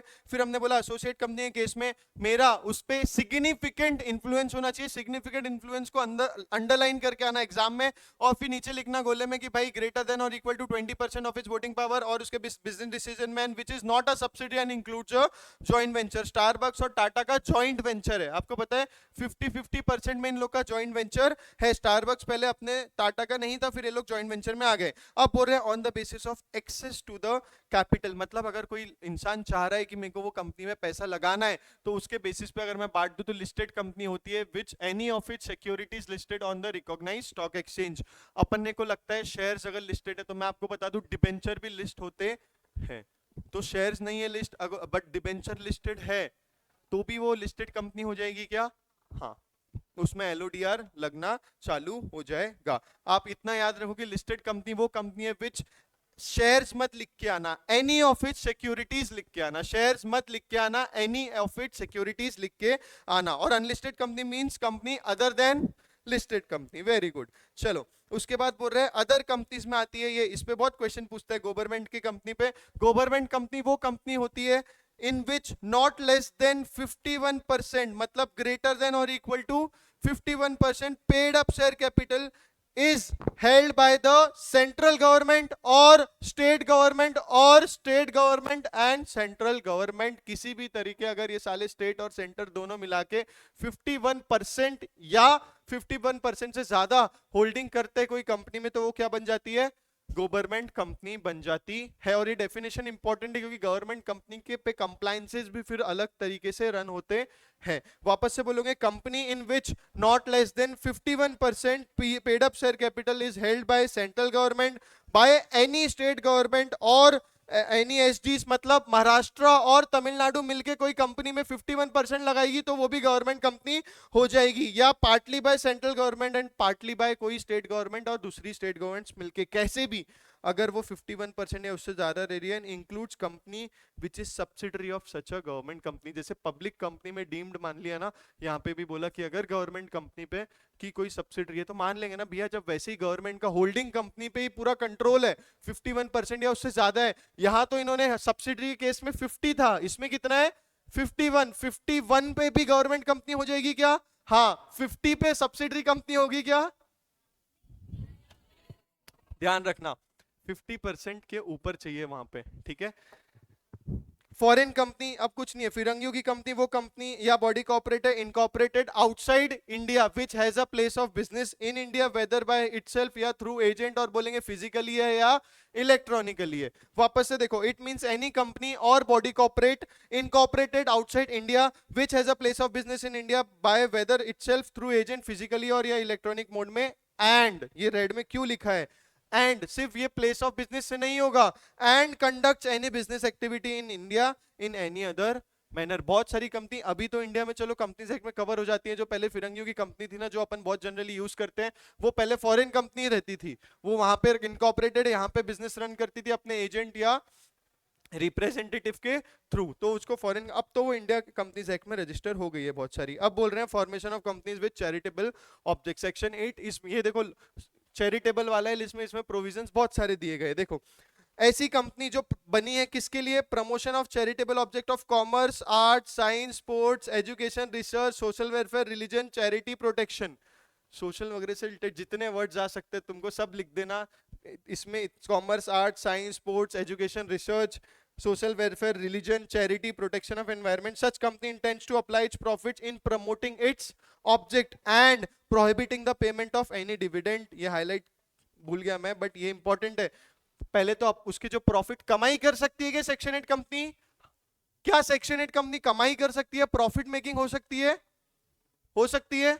हाँ, इंपॉर्टेंट यही है कि वो अपने प्रॉफिट को कहां अप्लाई कर रही है, उसके ऑब्जेक्ट्स में, और मेंबर्स को डिविडेंड नहीं दे सकती। अदरवाइज सेक्शन, देखो सेक्शन 8 कंपनीज को बहुत सारे एग्जेम्पशन मिलते हैं। ये सब हम क्यों डिस्कस कर रहे हैं भाई, इनको इनकम टैक्स में बहुत सारी जगह पे क्या मिलते हैं, एग्जेम्पशन। साला तुमको हमने सेक्शन 8 कंपनी बनाया, तुम प्रॉफिट कमा रहे हो और मेंबर्स में बांट रहे हो, दोनों बोल दिया। प्रॉफिट कमाओगे तो अपने ऑब्जेक्ट में लगाना, ऑब्जेक्ट क्या हो सकते हैं, commerce, art, science, sport, education, research, social welfare, ठीक है। अगर डिविडेंड बांट रहे हो तो वो भी रिस्ट्रिक्टेड है। फिर बोलते हैं इंपॉर्टेंट पॉइंट्स मैं बता दूं यहाँ पे, मिनिमम शेड कैपिटल ये ठीक है, usage it's profits for the promotion of its objective for which it is formed, operates under special license from the central government। याद रखना मिनिमम शेयर कैपिटल कोई ऐसे एप्लीकेबल नहीं है, प्रॉफिट प्रमोशन के लिए उसके ऑब्जेक्ट के लिए special licence from the central government. Word private limited या लिमिटेड आएगा क्या सेक्शन 8 कंपनी में, नहीं, उनको क्या डालना पड़ेगा, क्लब, चैम्बर ऑफ कॉमर्स और एक्सेट्रा। अगर ये लोग जो ऊपर कंडीशन दी है अपने मेंबर्स को डिविडेंड बांट दे रहे हैं, प्रॉफिट कमा रहे हैं और अपने ऑब्जेक्ट में नहीं लगा रहे हैं, तो क्या कर देंगे हम लोग, इनका लाइसेंस भी रिवोक कर सकते हैं, और सेंट्रल गवर्नमेंट डायरेक्ट कर देगी तुम अपना स्टेटस सेक्शन 8 कंपनी से चेंज कर दो। एक तो for example private limited company में चेंज कर दो और अपना नाम भी चेंज कर दो। क्यों सर, सेक्शन 8 कंपनीज में ना प्राइवेट लिमिटेड यूज करते थे ना लिमिटेड, तो हमको समझ जाता था कि ये कुछ तो अलग कंपनी है, प्राइवेट लिमिटेड या पब्लिक कंपनी तो नहीं है। तुम लोग बोल रहे हैं अगर हमको कोई कॉन्ट्रवीन करे, तुमने प्रोविजन डिविडेंड बात है या अपने प्रॉफिट को अपने ऑब्जेक्ट के लिए नहीं लगाए, तो सेंट्रल गवर्नमेंट डायरेक्ट कर देगी कि आप क्या करो, अपना स्टेटस चेंज करो। एक तो सेक्शन 8 से आप प्राइवेट में आ जाओ, पब्लिक में आ जाओ, एंड चेंज इट्स नेम, तो लोगों को समझे। या फिर वो बोलेंगे कि वाइंडिंग अप भी हम कर सकते हैं, या फिर कोई जो सिमिलर ऑब्जेक्ट वाली कोई कंपनी है उसके साथ तुमको क्या करेंगे। अब देखो सेक्शन 8 कंपनीज में है ना, इनका जो जनरल मीटिंग होता है वो 14 क्लियर डेज में भी बुलाया जाता है। सर पूरी सब कंपनीज के बारे में बता दिया, वहां तो कोई जनरल मीटिंग और उसका नोटिस नहीं बताया, क्या करें, मॉड्यूल में डाला है इन्होंने, बोला है एक क्लियर, इंटर में आएगा डिटेल में, 21 डेज क्लियर नोटिस लगता है अगर आपको सभी मेंबर्स को बुलाना है और कोई डिसीजन लेना है। तो आपने देखा होगा न्यूज में आते हैं अंबानी जी फाइबर लाए हैं, ये लाए हैं, जब जियो लॉन्च किया था जनरल मीटिंग में किया, तो वो जनरल मीटिंग में 21 क्लियर डेज या उससे पहले से आपको पूरे मेंबर्स को बताना पड़ता है कि हमारी जनरल मीटिंग होने वाली है, क्योंकि मेंबर्स आपके ओनर्स है, ऐसा बोलते हैं ना, बट हम हमेशा कंपनीज एक्ट में आप उसको मेंबर्स ही बोलना। तो ये लोग 21 डेज नॉर्मल कंपनी के केस में होता है, ये बोल रहे हैं कि भाई अगर आप सेक्शन 8 कंपनी हो तो कितने दिन भी चलेंगे, 14 डेज भी चलेंगे। और बोल रहे हैं minimum number of directors, independent directors does not apply. ये कंसेप्ट आपको नहीं दिया है, सिर्फ बता दिया है कि इसमें एक्सेप्शंस क्या है, कि 14 डेज में भी क्लियर डेज के नोटिस चलेगा, मिनिमम नंबर ऑफ डायरेक्टर्स वगैरह की जरूरत नहीं है। और कुछ कमिटीज बनती है, nomination and remuneration committee, share holders relationship committee, अगर किसी का जो रेन्यूमरेशन सैलरी वगैरह से रिलेटेड जो डिसाइड करते हैं डायरेक्टर्स की, उसकी कमिटी, और शेयर होल्डर्स की जो रिलेशनशिप, मैं मेंबर हूँ रिलायंस का, टाटा का भी हूं, तो वो मेरे और कंपनी के बीच में रिलेशंस कौन मेंटेन करता है, तो कमिटी। ये दोनों कमिटीज बनाने की भी जरूरत किसको नहीं है, सेक्शन 8 कंपनीज को नहीं है। और a partnership firm can be a member of section 8 company, ये स्पेसिफिक उन्होंने दिया है, इस पे लोग कभी भी क्वेश्चन पूछ लेगा तो इसको याद रखना। इससे इंडिपेंडेंट डायरेक्टर्स क्या होता है, कितने डायरेक्टर्स, क्लियर डेज में नोटिस कैसे गिना जाता है, नॉमिनेशन एंड रेनमरेशन कमेटी कैसे बनती है, शेयर होल्डर रिलेशनशिप कमेटी कैसे बनती है, ये सब आपको अभी है ही नहीं फाउंडेशन लेवल पे, बस ये वाला आपको कंटेंट याद रखना पड़ेगा। फिर आ जाती है डोरमेंट कंपनी। डोरमेंट कंपनी देखो ऐसी कंपनी है जो फ्यूचर प्रोजेक्ट्स के लिए होती है या कोई इंटेलेक्चुअल प्रॉपर्टी राइट्स होल्ड करने के लिए रहती है, उसमें कोई बिजनेस ट्रांजैक्शन नहीं दिखेंगे, सिर्फ उसने कोई पर्टिकुलर राइट उसके नाम पे है, या फिर काम तो होगा बिजनेस बट फ्यूचर में होने वाला है, कोई रीजन है जिसकी वजह से हमने अभी इसको क्या बना दिया, कंपनी बना दिया है। देखो when a company is formed and registered under this act for a future project to hold an asset or intellectual property and has no significant account transaction, ये लिखना है आपको। पहले क्या लिखना है, फ्यूचर प्रोजेक्ट के लिए, और टू होल्ड asset और intellectual property and has no significant account transaction, जो इन्होंने बताया क्या होता है, एन इनएक्टिव कंपनी में एप्लीकेशन टू द रजिस्ट्रार, किस चीज के लिए, डोरमेंट कंपनी का स्टेटस लेने के लिए। वापस देखो, form and registered future projects के लिए, या कोई असेट को होल्ड करने के लिए, या इंटेलेक्चुअल प्रॉपर्टी होल्ड करने के लिए, and does not have any significant account transaction और एन इनएक्टिव कंपनी, दोनों चीज को डिफाइन कर दिया है।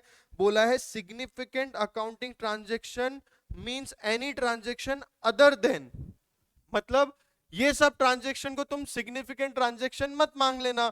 वो बोल रहे हैं देखो, payment of fees by the company to the registrar, जब कंपनी लॉ है, मिनिस्ट्री ऑफ कॉर्पोरेट अफेयर्स ने रजिस्ट्रार ऑफ कंपनी एक पर्टिकुलर डिपार्टमेंट बना के रखा है, जो कंपनी का मंदिर है, कुछ भी हो इधर दो इधर दो, कोई भी डॉक्यूमेंट देना होता है तो ये लोग क्या लेते हैं, एक फीस भी लेते हैं। बोले सिर्फ फीस दे रही है उसको आप सिग्निफिकेंट अकाउंटिंग ट्रांजेक्शन नहीं मान सकते। Payment made by its to fulfil the requirement of this act और एनी अदर लॉ, अगर मेरा लॉ ये एक्ट बोलता है कि मुझे ये पर्टिकुलर एप्लीकेशन भरना है, एप्लीकेशन फीस इतनी है, या पर्टिकुलर एप्लीकेशन ये एजेंट या कंसल्टेंट से बनाना है, तो ये सब एक्ट के रिलेटेड जो भी आपको काम करना है उससे रिलेटेड भी वो सिग्निफिकेंट अकाउंटिंग ट्रांजैक्शन नहीं मानेंगे। Allotment of shares to fulfil the requirement of this act and payment for maintenance of his office and records. ये कंपनी क्यों बनी थी, फ्यूचर प्रोजेक्ट के लिए, असेट होल्ड करने के लिए, इंटेलेक्चुअल प्रॉपर्टी होल्ड करने के लिए, जहां पे कोई भी सिग्निफिकेंट ट्रांजैक्शन नहीं था, और ऐसी इनएक्टिव कंपनी एप्लीकेशन दे सकती है डोरमेंट कंपनी के स्टेटस के लिए। इन्होंने बोल दिया भाई सिग्निफिकेंट ट्रांजैक्शन, तुमने वर्ड तो लर्न कर लिया बट होता क्या है, इन्होंने बोला सिग्निफिकेंट ट्रांजैक्शन ये नहीं होते हैं, वो ये नहीं होते। मैं सबसे पहले बोल दिया payment of fees by the company to the registrar, ये सिग्निफिकेंट अकाउंट ट्रांजैक्शन नहीं होता है।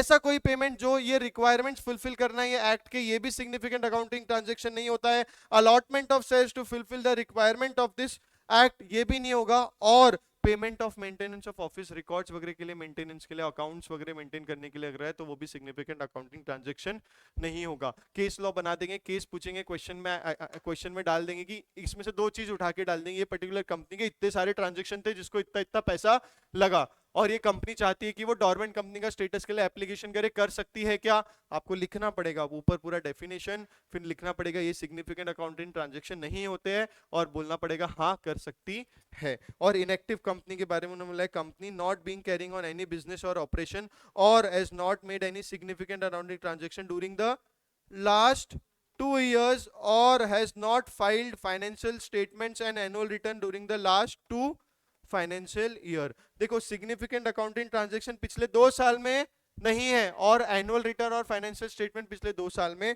नहीं फाइल किया है, ये एंड की और है। देखो सिग्निफिकेंट अकाउंटिंग ट्रांजैक्शन 2 साल में नहीं है तो भी डोरमेंट कंपनी चल जाएगा। सिग्निफिकेंट ट्रांजैक्शन है बट इतने कम है कि ना उसको एनुअल फाइनेंशियल स्टेटमेंट भरना पड़ रहा है, ना एनुअल रिटर्न भरना पड़ रहा है, अंदर सेक्शन 92 है ना, कहाँ है, हाँ वो है 92, नहीं भरना पड़ रहा है। तो ये दोनों केस में दोनों 2 साल की बात कर रहे हैं, बट बीच में और है, सेकंड वाला भी फुलफिल होता है तो भी कर सकते हैं, फर्स्ट वाला फुलफिल होता है तो भी कर सकते हैं। फिर आ जाती है हमारी निधि कंपनीज, कुछ नहीं, जो हमारे लोगों को बोलती है आओ भैया पैसा जमा करो, और फिर एक बार में निकालेगी चिट्टी विट्टी, और वो लोग जिसको आता है, किटी पार्टी होती है ना, वो खेलते हैं पैसा जमा करके, हाँ वो वाली होती है। इन दिस सेक्शन निधि और mutual benefit society means a company which the central government may by the notification in the official gazette declare to be a nidhi or mutual benefit society as the case may be. Nidhi company are created by mainly for cultivating the habit of thrift and saving amongst its members. ठीक है बच्चों, तो public financial institution में अपन देखते हैं, देखो the following are regarded as PFI, LIC, IDFC notified by the central government.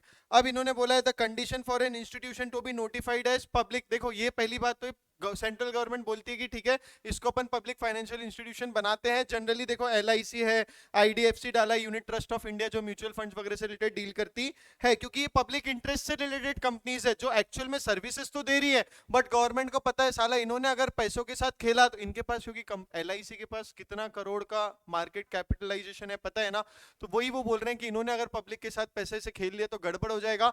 तो ये नेचर ऑफ, पहले तो बहुत सारे बैंक्स भी गवर्नमेंट के अंदर में आते थे, अब उन्होंने उसको प्राइवेटाइजेशन, नेशनलाइजेशन ये सब चालू कर दिया. इन्होंने बोला है देखो LIC, IDFC, UTI जैसी कंपनीज को हम नोटिफाई कर सकते हैं, बट इसमें देखो इट हैज बीन एस्टैब्लिश और constituted under any central government और स्टेट एक्ट. अगर मैं ये जो बैंक्स और LIC वगैरह के अपने स्पेसिफिक एक्ट है उसके अंदर ये लोग स्टैब्लिश हुए हैं, और not less than 51% 51% of a paid up share capital is held और कंट्रोल्ड बाय द सेंट्रल और स्टेट गवर्नमेंट, जो अपन ने गवर्नमेंट कंपनी के डेफिनेशन में पढ़ा था. ठीक है, अब आ जाता है अपना mode of registration and incorporation of companies. बोले सर बहुत सारी कंपनीज की बात कर दी, बहुत सारी कंपनी की बात कर दी, ये तो बता दो कि कैसे कंपनी का जन्म होता है, क्या होता है प्रमोटर, सब्सक्राइबर टू MOA क्या होता है. फिर उसके बाद हम पढ़ने वाले हैं MOA जो होता है, उसके MOA में अपने को पता चलेगा जो कंपनी को काम करना है उसके प्रिंसिपल्स के ऑब्जेक्ट के बारे में बताया जाएगा, और जैसे ही वो अपनी औकात के ऊपर जाएगी तो हम बोलेंगे कि भाई कुछ तो भी उसने डॉक्ट्राइन ऑफ अल्ट्रा वायरस लग गया, फिर कंस्ट्रक्टिव नोटिस और इंडोर मैनेजमेंट, और 12 मार्क्स तुम्हारे हाथ में.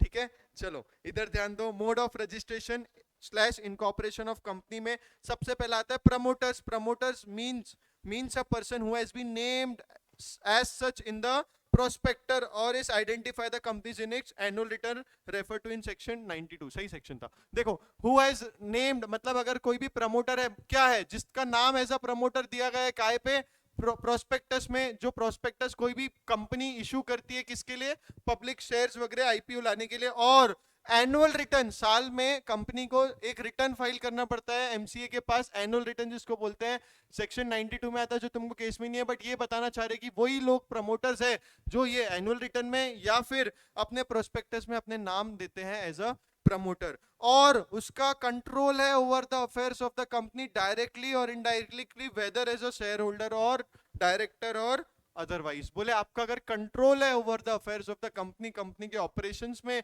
आपका कंट्रोल है, तो हम आपको भी प्रमोटर्स बोलेंगे. In accordance with whose advice, directors और instruction the board of directors of the company is accustom to act. एक ऐसा भी समय आ जाएगा कि रतन टाटा साहब अपने डायरेक्टर शायद अभी भी नहीं हो गए, बट वो प्रमोटर होते हैं क्या, हाँ, क्योंकि टाटा सन्स में वो ट्रस्टीज में जाते हैं, चेयरमैनशिप लेते हैं, तो फिर पता चलता है कि भाई कोई भी कंपनी के डिसीजन, ऑपरेशन, कंट्रोल अफेयर्स में उनका योगदान रहता है, इसलिए उनको प्रमोटर बोल सकते हैं. वापस देख लो, इतना इंपॉर्टेंट डेफिनेशन नहीं है, स्टिल 3 चीजें जो रेड में हाईलाइटेड है, named as such in the prospectus और द एनुअल रिटर्न, फिर बोला है control over the affairs of the company, और किसी के उसके एडवाइस पे या डायरेक्शंस पे या इंस्ट्रक्शंस पे बोर्ड ऑफ डायरेक्टर्स काम करते हैं.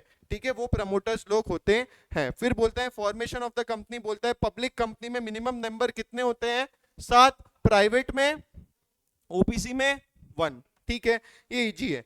इनकॉर्पोरेशन ऑफ कंपनी सेक्शन 7 बोलता है filing of the documents and information with the registrar. अब आया है रजिस्ट्रार. हमारे एरिया का पर्टिकुलर रीजन के हिसाब से क्या होते हैं, रजिस्ट्रार ऑफ कंपनीज होते हैं, जिनको आपको जो भी कम्युनिकेशन करना है मिनिस्ट्री ऑफ कॉर्पोरेट अफेयर्स के अंदर वो आते हैं, और उनको आपको पूरी कम्युनिकेशन करनी होती है. अब जो MOA और AOA हम लोग पढ़ने वाले हैं, उसको हमको duly signed by all the subscriber to the memorandum. Subscriber ऊपर देखो, subscriber to the memorandum duly sign हमको किसको फाइल करना है, ROC को. देखो filing of documents and information, अगर गलती से क्वेश्चन पूछ लिया set the documents and information and all, तो ये लिखना पड़ेगा MOA and AOA duly signed by all the subscriber to the memorandum, declaration by a person who is engage in the formation of the company, इतनी बड़ी बड़ी companies लोग बना लेते हैं जो अपने नॉलेज और बिजनेस स्किल्स के हिसाब से उनको कंपनी कॉर्पोरेट लॉज में क्या क्या कंप्लायंस है उसके बारे में नहीं पता होता। इसलिए तो हम जैसे सीए, सीएस, सीएमए लोग उनको हेल्प करते हैं। तो ये लोग बोल रहे हैं कि देखो भाई, डिक्लेरेशन देना पड़ेगा ऐसे बंदे से जो फॉर्मेशन के टाइम पे, और वो बंदा क्या हो सकता है, एडवोकेट हो सकता है, सीए हो सकता है, कॉस्ट अकाउंटेंट हो सकता है, या कंपनी सेक्रेटरी इन प्रैक्टिस हो सकता है, by a person in the MOA. तो ये लोगों को देना पड़ेगा। And by a person named in the MOA, क्या, डायरेक्टर, मैनेजर या secretary of the company, that all the requirement of this act and the rules made therein have been complied with। कुछ नहीं, आप खुद से बोल रहे हो, डिक्लेरेशन दे रहे हो। गवर्नमेंट के बहुत सारे लॉ खुद क्या होते हैं, असेसी बेस्ड या जो पर्सन के साथ डील कर रहा है उसके बेस पे। भाई तू बोल रहा है ना, हम मान लेते हैं, बाद में पता चलो तो बहुत पेनल्टी लेंगे, बट अब हर डॉक्यूमेंट में वो लोग अगर इन्वेस्टिगेशन करने लगे तो गड़बड़ हो जाएगी। तो वो डिक्लेरेशन ले लिया है, बोल रहा है जो पर्सन एंगेज था in the formation of the company, और वो हो सकता है एडवोकेट, सीए, सीएस और सीएमए, ये पर्सन एंगेज था। और ऐसा बंदा जो एओए में क्या है, मैनेजर है, डायरेक्टर है या कंपनी सेक्रेटरी है, डिक्लेयर कर रहे हैं कि भाई all the requirements of this act and the rules made therein have been complied with, companies act को कंप्लाई किया है, और डिक्लेरेशन दे रहे सब्सक्राइबर से एमओए के and person name as the first directors in the MOA stating. अब जो first directors company के होते हैं वो भी आर्टिकल्स ऑफ एसोसिएशन में आ जाते हैं, वो भी डालना पड़ेगा। और ये जो सब्सक्राइबर है ये क्या बोल रहे हैं कि भैया हमने कुछ गड़बड़ नहीं किया है और कोई ऑफेंस के लिए हम लोग कन्विक्टेड नहीं है, जो फॉर्मेशन, प्रमोशन और मैनेजमेंट ऑफ द कंपनी से रिलेटेड है। अगर ऐसे लोग अगर फर्स्ट डायरेक्टर और सब्सक्राइबर बन जाएंगे तो क्या ये कंपनी में भी ऐसी गंद मचाएंगे? इसलिए बोलना पड़ रहा है आपको, बोल रहा है हमको डिक्लेरेशन दो कि हम लोग we are not convicted of any offence, जो किससे रिलेटेड है, प्रमोशन से, कंपनी को फॉर्म करने से, फॉर्मेशन और मैनेजमेंट ऑफ द कंपनी से। और सेकंड में बोल रहा है all the not being found guilty of any fraud और मिसफिजेंस इन द लास्ट 5 years, 5 साल, पिछले 5 साल में हम कोई गड़बड़ में, फ्रॉड में, मिसफिजेंस में नहीं है। And all the documents file with the registrar, ये correct and complete and true है। देखो ये लोग खुद आपके ऊपर छोड़ रहे हैं, आप जो जो डॉक्यूमेंट्स दोगे वो सही होगा। सबसे पहले उन्होंने बोला कि फाइलिंग ऑफ द डॉक्यूमेंट्स, हम आरओसी से बात करें तो MOA and OA duly signed by all the subscriber to the memorandum. फिर डिक्लेरेशन रहेगा जो पर्सन जो engage the formation of the company से, जो हो सकता है एडवोकेट, सीए, सीएस, सीएमए, और ऐसा बंदा जो आर्टिकल ऑफ एसोसिएशन में डायरेक्टर, मैनेजर या कंपनी सेक्रेटरी दिया गया कि भी हमने ये पर्टिकुलर एक्ट के पूरे रिक्वायरमेंट्स फुलफिल किए हैं। फिर बोले कि जो डिक्लेरेशन सब्सक्राइबर और एमओए में जो पर्सन है, जो फर्स्ट डायरेक्टर है, बोल रहे कि हम कोई भी कन्विक्टेड नहीं है कोई ऐसे ऑफेंसेस के जो promotion, formation of the company या मैनेजमेंट ऑफ द कंपनी से रिलेटेड है। और उसके बाद बोल रहे हैं not being found of guilty of fraud पिछले 5 साल में, एंड जो भी डॉक्यूमेंट्स हमने आपके पास, रजिस्ट्रार मैडम आपके पास जो सबमिट किया है वो सब करेक्ट एंड कंप्लीट है और ट्रू है। अब बोलता है था अब इसके साथ क्या क्या इंफॉर्मेशन देनी है। देखो अब इसको आप सिर्फ रीड कर लो एक बार। एड्रेस फॉर करस्पॉन्डेंस, भैया आपने तो डॉक्यूमेंट्स दे दी, अब एमसीए को आपसे कुछ डिस्कस करना है या कुछ नोटिस देनी है, भैया ये एडिशनल डॉक्यूमेंट्स दो, तो आपको करस्पॉन्डेंस एड्रेस देना पड़ेगा। पर्टिकुलर जिसमें आप दोगे क्या, name, family name, DIN of every subscriber to the MOA and the person along with the proof of identity, family की डिटेल्स, उसकी पर्सनल डिटेल्स देना पड़ेगा। Particulars of the interest of the persons जो AOA में as the first directors है in other firms and bodies corporate. भैया आपको पता चलेगा जब आप आगे जाके डायरेक्टर्स के प्रोविजन पढ़ोगे कि मैं अगर टाटा में डायरेक्टर हूं तो मैं रिलायंस में भी हो सकता हूं। बहुत सारे रिनोन्ड लोग हैं जो टेक्निकली बहुत स्ट्रांग है, वो दो दो जगह डायरेक्टर्स है। क्यों? क्योंकि उनको इतना नॉलेज है तो ये अलाउ करते हैं। बस ये बोल रहे हैं कि अगर ये कंपनी में भी तू फर्स्ट डायरेक्टर है तो हमको बता दो कि तेरा इंटरेस्ट, मतलब कोई दूसरी कंपनी में भी आप एज अ डायरेक्टर हो क्या। Issue of certificate of incorporation और रजिस्ट्रेशन दे देंगे जिसमें हमको मिलेगा कॉर्पोरेट आइडेंटिटी नंबर, जिसको हम बोलते हैं सिन, और on and from the date mention in the certificate of incorporation. Maintenance of copies और ऑल डॉक्यूमेंट्स, ये ठीक है।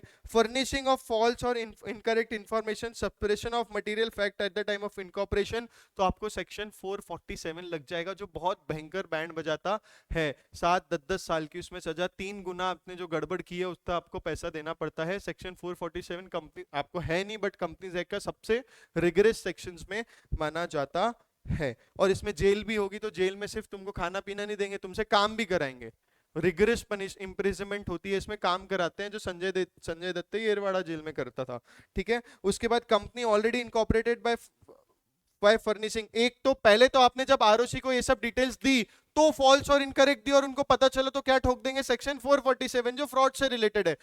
आपको गलती से उन्होंने इशू कर दिया इनकॉर्पोरेशन सर्टिफिकेट, तब नहीं समझा, बाद में समझा, तो बोल रहे हैं देखो company already incorporated by furnishing any false और इनकरेक्ट इंफॉर्मेशन और रिप्रेजेंटेशन, तो भी हम पोस्ट इनकॉर्पोरेशन क्या कर देंगे, प्रोविजंस ऑफ सेक्शन 447 लगा देंगे। तो दो तरीके से लगता है, eight the time of incorporation जब भी आप डॉक्यूमेंट्स वगैरह फर्निश कर रहे हो, या अगर आपका इनकॉर्पोरेशन हो गया based on this false documents, तो आपको बाद में पोस्ट इनकॉर्पोरेशन भी कर सकते हैं। और पिक्चर में आता है ऑर्डर ऑफ ट्रिब्यूनल। ये पूरे पर्टिकुलर टॉपिक में ये सबसे इंपॉर्टेंट पार्ट है कि भाई ट्रिब्यूनल आपकी कैसी बैंड बजा सकता है। Where company has been got incorporated by furnishing false और इनकरेक्ट इंफॉर्मेशन और representation by suppressing any material fact, the tribunal may on an application made to it satisfied such warrants. अब देखो हमको पता चला है कि ये कंपनी ने कुछ तो भी गड़बड़ की है, ट्रिब्यूनल के पास किसी ने कंप्लेन कर दी, तो वो कंप्लेन करने पे ऐसा एक्शन ले लेंगे क्या? नहीं, उन्होंने बोला हम जब तक सेटिस्फाई नहीं होंगे, अगर हो गए तो बोलेंगे हम ऐसा ऑर्डर पास करेंगे जिसमें हम रेगुलेशन ऑफ मैनेजमेंट को चेंज कर सकते हैं, चेंजेस डाल सकते हैं उसके ऑब्जेक्ट्स में एंड एओए में इन पब्लिक इंटरेस्ट और inter interest of the company. अब आ गई है NCLT, national company law tribunal mode में। वो बोल रही है देखो ऐसी कुछ गड़बड़ की थी और हमको पता चल गया, वी आर सेटिस्फाइड कि हाँ एक्चुअल में ऐसा हुआ है, तो हम एक ऑर्डर पास करेंगे जिसमें कंपनी का मैनेजमेंट चेंज कर देंगे, डायरेक्टर्स को चेंज कर देंगे, कंपनी के ऑब्जेक्ट्स भी चेंज कर सकते हैं, रूल्स एंड रेगुलेशंस जो कंपनी के प्रोसेसेस कैसे होने चाहिए वो एओए में दिए होते हैं, हम लोग पढ़ने वाले हैं, उसको भी चेंज कर सकते हैं in the interest of the public और the company. Direct that the liability of member shall be unlimited. भैया ये मेंबर्स लोग मचाए थे ना, इनका लाइबिलिटी क्या कर दो, अनलिमिटेड। अनलिमिटेड मतलब अब उनके पर्सनल एसेट्स भी लाइबल हो जाएंगे। Direct removal of the name of the company from the registrar of companies और pass an order for the winding up of the companies. सुनने में बहुत छोटा लगता है कि सर क्या हुआ, रजिस्ट्रार ऑफ कंपनीज के रजिस्टर से सिर्फ नाम ही तो हटा दिया। नहीं, आप एमसी में भी अगर कोई कंपनी को सर्च करोगे तो उसके नाम पे ही होता है, बहुत बड़ा बात हो जाएगा अगर उसको रिमूवल हो गया उसका नेम रजिस्टर ऑफ कंपनीज से। तो ये डायरेक्ट कर सकते हैं, इसका नाम हटा दो और पास कर देंगे ऑर्डर काय का, वाइंडिंग अप का, और pass such other orders as may deem fit. चार चीजें हैं, क्वेश्चन आ सकता है इसमें कि भैया इनकॉर्पोरेशन हुआ है बाय फर्निशिंग फॉल्स और इनकरेक्ट इंफॉर्मेशन और रिप्रेजेंटेशन और फैक्ट्स को दबा के, और अगर एनसीएलटी को किसी ने कंप्लेन कर दिया और वो सेटिस्फाई हो गई कि ऐसा हुआ है, तो वो चार चीजें कर सकती है। पहले करेगी कि पास सच ऑर्डर्स जो चेंज कर देगा regulation of management of the company या एमओए को या एओए को इन पब्लिक इंटरेस्ट और इन the interest of the company. और बोल रहा है direct that the liability of the members become unlimited. और बोल रहा है हम रिमूवल कर देंगे कंपनी का नाम from the registrar of companies, और वाइंडिंग अप का भी बोल सकते हैं, एंड ओपन एंड कर दिया। बोले एनसीएलटी को जैसी बैंड बजाना है बजा सकते हैं और बोल सकते हैं पास सच ऑर्डर, पास सच अदर ऑर्डर्स एज में डीम फिट। वापस एक बार कर लो, एग्जाम में आने वाला है ये। Where a company has been incorporated by furnishing false और इनकरेक्ट इंफॉर्मेशन सप्रेसिंग फैक्ट, फिर पता चलेगा कि एनसीएलटी अगर सेटिस्फाई है तो क्या करेगी, ऑर्डर पास कर देगी रेगुलेशन ऑफ मैनेजमेंट को चेंज करने के लिए, एमओए में चेंज करने के लिए, पब्लिक इंटरेस्ट से कंपनी के इंटरेस्ट में, और बोल सकते हैं direct the liability of members को क्या अनलिमिटेड कर देंगे, direct removal of the name of the company या वाइंडिंग अप का ऑर्डर कर देगी, या ऐसा कोई ऑर्डर पास करेगी जो उसको डीम फिट लगता है। प्रोवाइडेड दैट, इनको वही आ गया गरीबी, प्रोवाइडेड दैट ये सब करने से पहले उनको एक पर्सनल हियरिंग नोटिस और उनको देना चाहिए जो constitution reasonable opportunity of being heard in the matters and the tribunal consider transaction into the company. भाई अब इसके पहले भी तो कंपनी ने कुछ ट्रांजैक्शन एंटर करे होंगे, जो हो सकता है कोई कॉन्ट्रैक्ट 1 साल तक चल रहा हो, तो वो कॉन्ट्रैक्ट कंपनी को कंटिन्यू करने दे देगी हमारी ट्रिब्यूनल। अब बोल रहा है इफेक्ट ऑफ रजिस्ट्रेशन में क्या होता है, from the date of incorporation mention in the certificate of incorporation all the features of the company will start. Features of the company क्या थी, सुप्रीम कोर्ट के लैब में एस से क्या था, सेपरेट लीगल एंटिटी, सी से कॉमन सील, एल से, ए से, पी से परपेचुअल सक्सेशन। ठीक है, इफेक्ट ऑफ द रजिस्ट्रेशन से स्टार्ट होगा। सबसे पहला केस लॉ इसमें बोलता है कि भाई Harinagar sugar mills limited versus SS Jhunjhunwala में कि भैया अगर आप कोई पर्टिकुलर कंपनी का इनकॉर्पोरेशन होता है, वो एक बाइंडिंग कॉन्ट्रैक्ट है between the company and its members as evidence by the MOA and articles of association, जो अभी हम लोग पढ़ने वाले हैं। मेमोरेंडम ऑफ एसोसिएशन में एविडेंस दिया रहेगा और ये बोल रहा है कि एक बाइंडिंग कॉन्ट्रैक्ट है between the members in the company. ये फिर सेकंड एक केस बोलता है Spencer and company limited and Madras versus CWT Madras. ये बोल रहा है however merely because a company purchases all shares of another company it will not serve as a means of putting an end to the corporate character. आपको पता है कुछ कुछ companies पूरी 100% एक्विजिशन कर लेती है, तो क्या वो कंपनी की सेपरेट लीगल एंटिटी हट जाएगी? नहीं। उसका परपेचुअल सक्सेशन हट जाएगा? नहीं। वो वही बोल रहे हैं, अगर ऐसा कहीं आया तो स्पेंसर एंड कंपनी लिमिटेड को आप ठोक सकते हो कि बिकॉज उसने पूरे शेयर्स खरीद लिए, इसका मतलब ये नहीं कि वो उसके एंड कर देगा उसके कॉर्पोरेट कैरेक्टर पे। और फिर आगे हमारे heavy electrical union versus state of Bihar में, जिसमें बोल रहा है कि अगर mere fact that the entire share capital has been contributed by the central government और द प्रेसिडेंट ऑफ इंडिया, इसका मतलब ये नहीं कि the company is an agent of the president of the central government. देखो इसमें कंफ्यूज मत होना, दोनों इसमें क्या बोला है, पूरे शेयर्स लिए। देखो ये वाला case heavy electrical union versus state of Bihar है। यूनियन भी सेंट्रल गवर्नमेंट है, स्टेट ऑफ बिहार हो गई स्टेट गवर्नमेंट। तो ये वाला आया तो लिख देना कौन सा वाला है ये, जहां पे सेंट्रल गवर्नमेंट ने या प्रेसिडेंट ने शेयर्स खरीद लिए, शेयर्स ले लिए, तो भी कंपनी मिटेगी क्या? नहीं। और ऊपर जहां पे किसी ने भी 100% एक्विजिशन ले लिए तो क्या लिख सकते हो, Spencer and company limited Madras versus CWT Madras. ये दो केस लॉ होने के बाद हमारा क्लासिफिकेशन ऑफ कैपिटल आता है, जिसमें बहुत आसान है, आपने अकाउंट्स में भर भर के पढ़ा होगा। सबसे पहले बोला है कि नॉमिनल और ऑथोराइज शेयर कैपिटल, जो हमारे एमओए में बताया maximum amount, for example 1000 shares कितने रुपए के, 10 रुपए के, तो कितना हो गया 10,000। अभी के लिए मैं इसको क्या मान रहा हूं, नॉमिनल और ऑथोराइज शेयर कैपिटल। क्या नॉमिनल और ऑथोराइज शेयर कैपिटल और इशूड शेयर कैपिटल सेम होगा?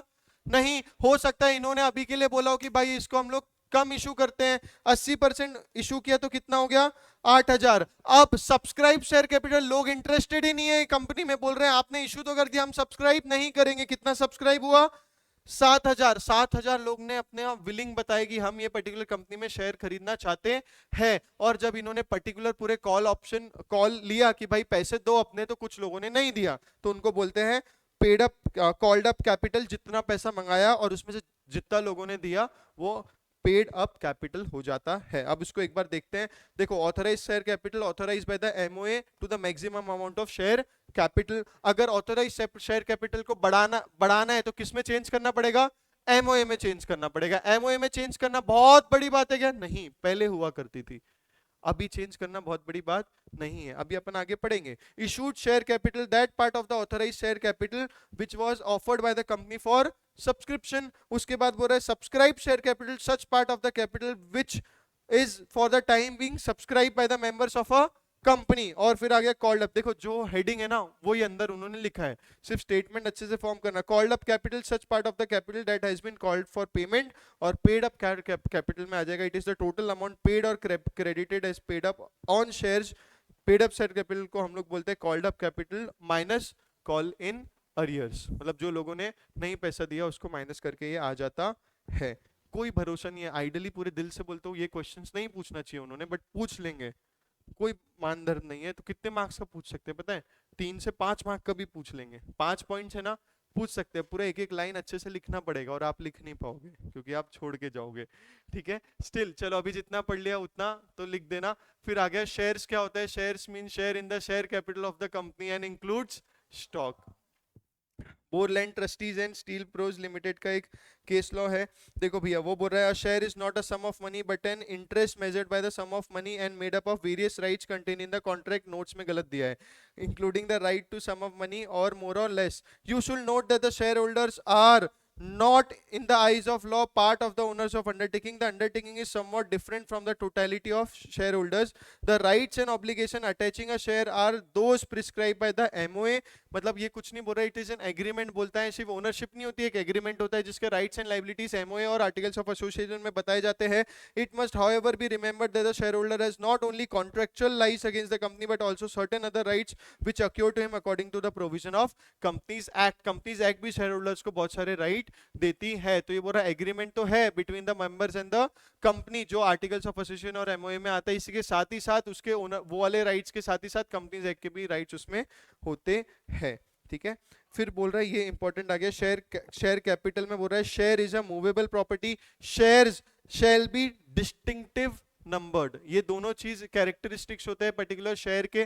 फिर उन्होंने बोला ये शेयर को हम डालेंगे इक्विटी शेयर कैपिटल को, जो फिर बाइफरकेट करेंगे विथ यूनिफॉर्म वोटिंग राइट्स और with differential voting rights. Actual में जैसे टाटा मोटर्स डीवीआर का एक शेयर है, आप देखोगे तो वो डिफरेंशियल वोटिंग राइट का है। उसमें क्या होता है, वोटिंग राइट नहीं मिलता, सिर्फ क्या मिलता है, डिविडेंड मिलता है। अब मुझे एक बात बताओ, मेरे पास भी टाटा मोटर्स के शेयर है, क्या मैं उसके जनरल मीटिंग में जा पाता हूँ?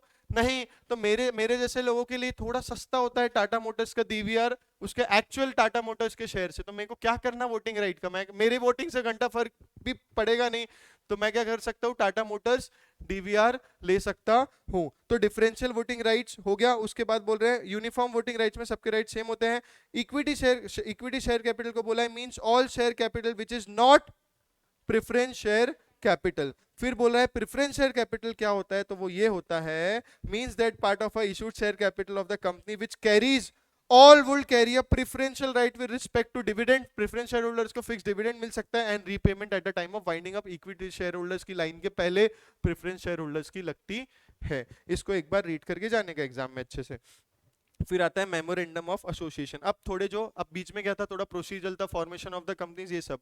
अब थोड़े टॉपिक अच्छे वाले आने वाले है, ठीक है। मेमोरेंडम ऑफ एसोसिएशन एक डॉक्यूमेंट होगा जिसमें बताएंगे कि हम क्या करना, हमारा ऑब्जेक्ट क्या है। जब उन्होंने आपने खुद ही बता दिया कि हमारा ऑब्जेक्ट ये है, तो उसके अगर आप बाहर जाओगे तो कुछ तो भी गड़बड़ कहलाई जाएगी, जो इसके बाद वाले कंसेप्ट में हम पढ़ने वाले हैं। अभी के लिए एमओए के बारे में अगर आप बोलोगे तो फीचर्स डालोगे एमओए के, तो company in this fact a charter, हम बोलते हैं ना पर्टिकुलर कोई इसका एक चार्टर एक प्लान, उसका क्या ऑब्जेक्ट है वो होता है कंपनी का। एमओए उसका क्या होता है, एक चार्टर होता है। It defines is constitution and the scope of the powers of the company. Constitution and the scope of the powers of the company with which it is very foundation on which the whole edifice of the company is built। ये अंग्रेजों के word आपको करने पड़ेंगे अगर MOA पे short note पूछ लिया तो। ये सब पूरा इंस्टीट्यूट का लैंग्वेज है और इस पे ही मार्क्स मिलेगा।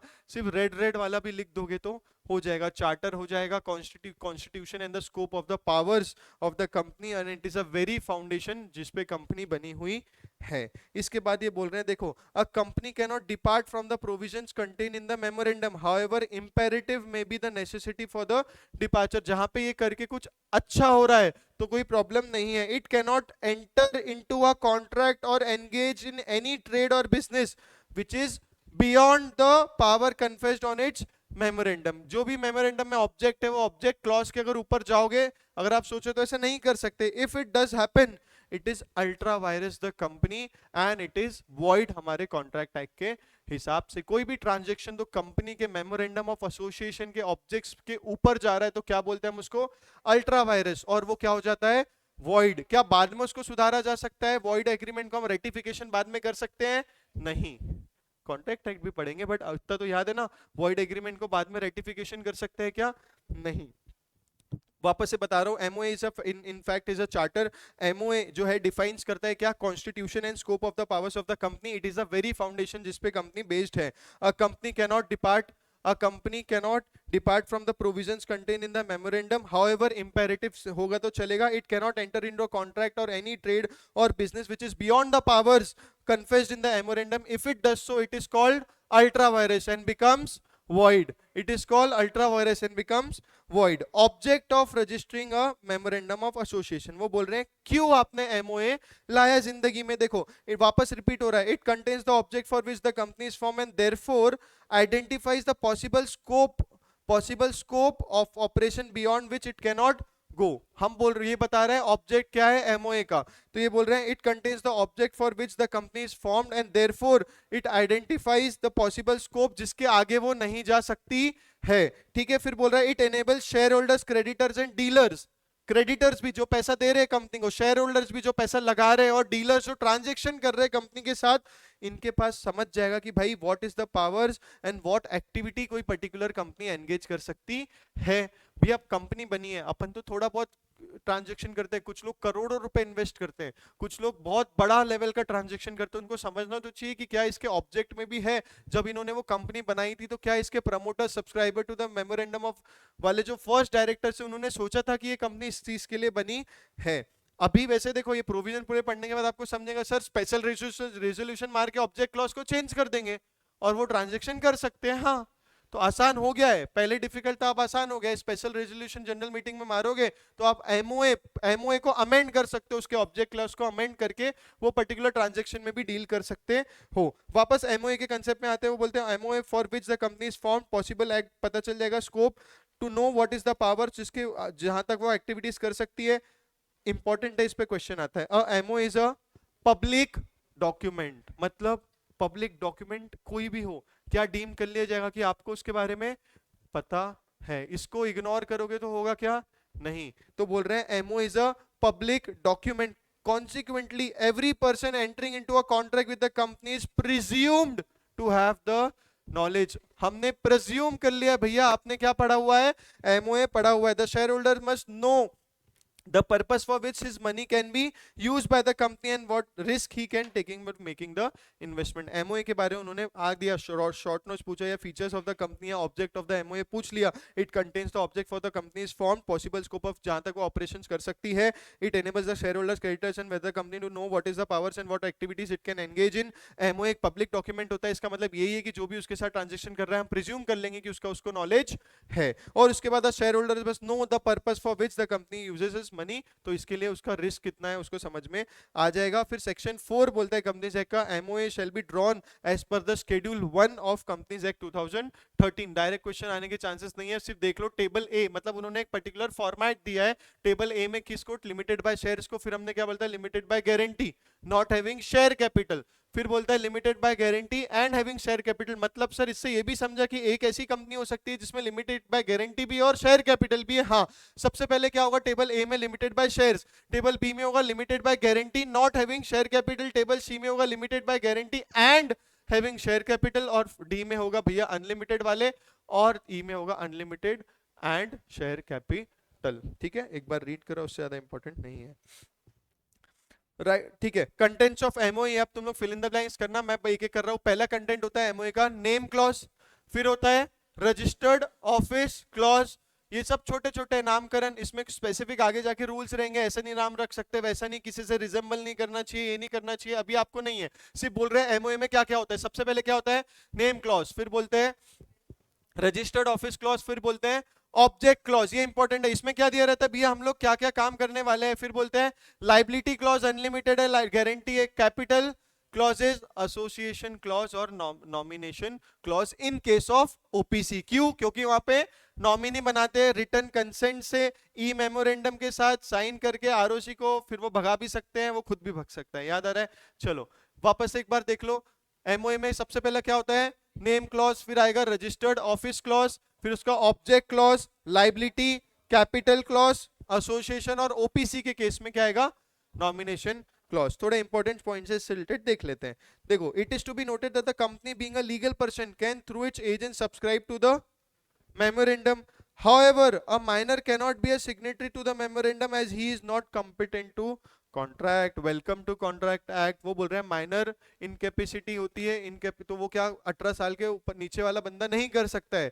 फिर आगे बोलेंगे the guardian of a minor who subscribes to the memorandum on his behalf will be deemed to have subscribe in his personal capacity.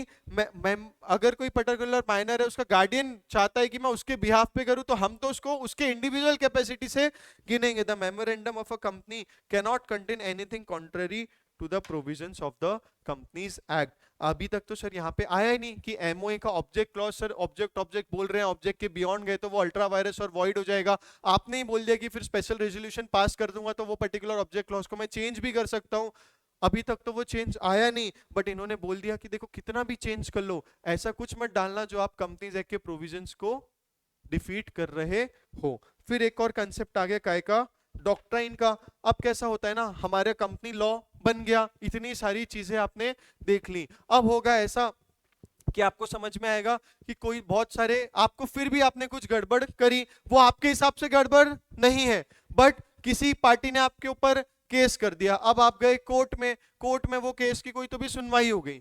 अब वो बोले कि ये केस की पर्टिकुलर सुनवाई होगी तो हमने ये प्रिंसिपल्स बना लिए। जब हमने ये प्रिंसिपल्स बना लिए तो बोल रहे ये कोई सेक्शन नहीं है, कोई सेक्शन नहीं है कि ऐसा होता है, बट ऐसे कोई पहले ऑर्डर्स आ चुके होंगे, हमने इसके बेसिस पे ऐसे प्रिंसिपल्स बना दिए, उसको हम बोलते हैं डॉक्ट्राइन बना दिया। इसलिए वो बोलते हैं doctrine is a principle belief और position often held by the authorities such as courts. क्योंकि ऐसे रिलेटेड ये कंपनीज एक्ट के प्रोविजन के बेसिस पे कोई केस हुआ होगा जिसपे कोई डिसीजन आया, उससे हमको ये समझ में आया अरे कोर्ट तो ये प्रिंसिपल पे काम कर रही है, तो उन्होंने बोला अब आगे जाके आप भी कोई भी ट्रांजेक्शन करोगे ना तो ये हमारे प्रिंसिपल का रेफरेंस आप ले सकते हो। अब हम प्रिंसिपल नहीं क्या बोलेंगे, क्या बोलेंगे, डॉक्ट्राइन का रेफरेंस ले सकते हो। तो a doctrine is a principle believe और position often held by the authority such as court.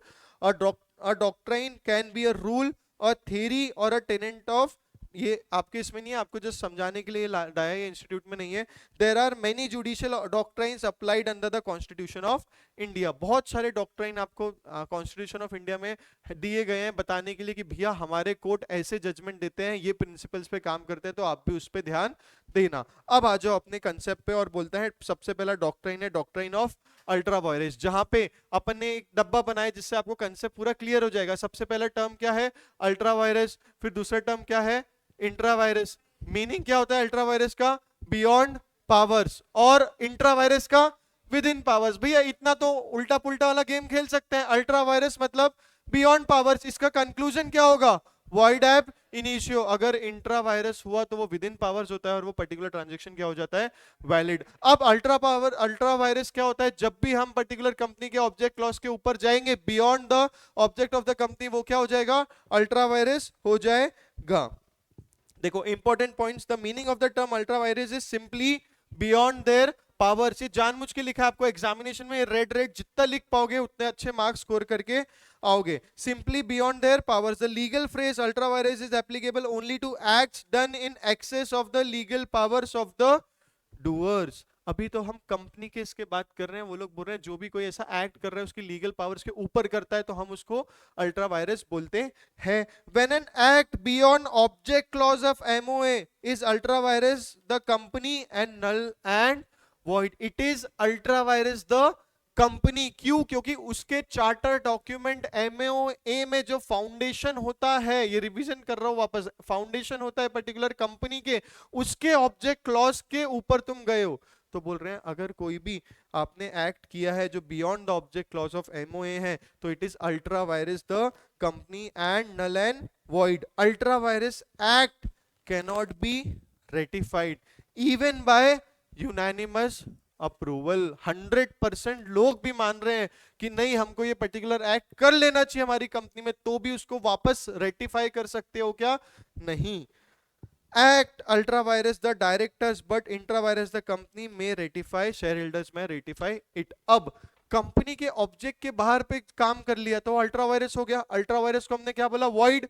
Ratification possible है क्या, नहीं। ये बोल रहे हैं कोई डायरेक्टर ने अपनी औकात के ऊपर काम कर दिया, बियॉन्ड उसके पावर्स कर लिया, तो वो अल्ट्रा वायरस द कंपनी नहीं होगा, वो अल्ट्रा वायरस द डायरेक्टर्स होगा, इंट्रा वायरस द कंपनी होगा। और उसको उसके शेयर होल्डर्स रेटिफाई कर सकते हैं क्या, हाँ कर सकते हैं। इस पे क्वेश्चन आ जाएगा, वापस से बता दो। कंपनी के बियॉन्ड द पावर्स गए तो वो क्या हो जाता है, ultra powers. Ultra powers can be ratified by share holders, नहीं। अल्ट्रा पावर्स रेटिफाई कर सकते हैं क्या शेयर होल्डर्स, नहीं। बट ऐसा कोई एक्ट किया जो beyond the powers of the directors है तो वो अल्ट्रा वायरस क्या हो गया, कंपनी हो गया। गलत, अल्ट्रा वायरस क्या हो गया, डायरेक्टर्स हो गया। जब वो अल्ट्रा वायरस द डायरेक्टर्स हो गया वो इंट्रा वायरस द कंपनी हो गया। और अब शेयर होल्डर्स रेटिफाई कर सकते हैं क्या, हाँ। ऐसे डिस्कस करके पूरी लाइन लिख देना कि भैया act ultra vires the directors but intra vires the company, share holders में ratify it. Act ultra vires the AOA can be ratified by altering the AOA. बोले आर्टिकल्स ऑफ एसोसिएशन अभी आगे पढ़ेंगे क्या होता है, रूल्स एंड रेगुलेशंस, कैसे company process procedures कैसे चलने चाहिए। वो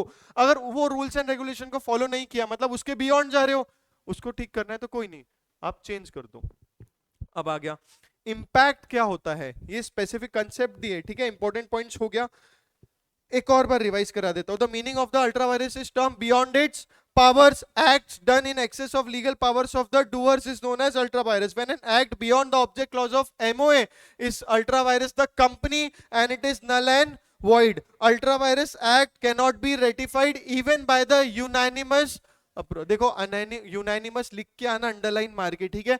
ultra vires act cannot be ratified even by the unanimous consent of the share holders. Act ultra vires the directors but intra vires the company can be ratified by the share holders. और articles of association का ultra vires हो गए तो उसको क्या कर सकते हो, रेटिफाई कर सकते हो। इंपैक्ट ऑफ अल्ट्रा वायरस हम देखेंगे, the impact of doctrine of ultra vires that company can neither be sued on an ultra vires transaction nor can it sue on it. भैया हमने तो पब्लिक डॉक्यूमेंट बनाया था ना एमओए को, अब तुम उसके ऑब्जेक्ट क्लॉज के बारे में आउटसाइडर को बोले तुम क्यों डील कर रहे हो, तुम डील कर रहे हो तो हम कंपनी को बोल रहे हैं ना, कंपनी सू करेगी ना तुम कंपनी पे सू कर सकते हो. Since the memorandum is a public document, it is open to the public inspection. Therefore, when one deals with the company, one is deemed to know about the powers of the company.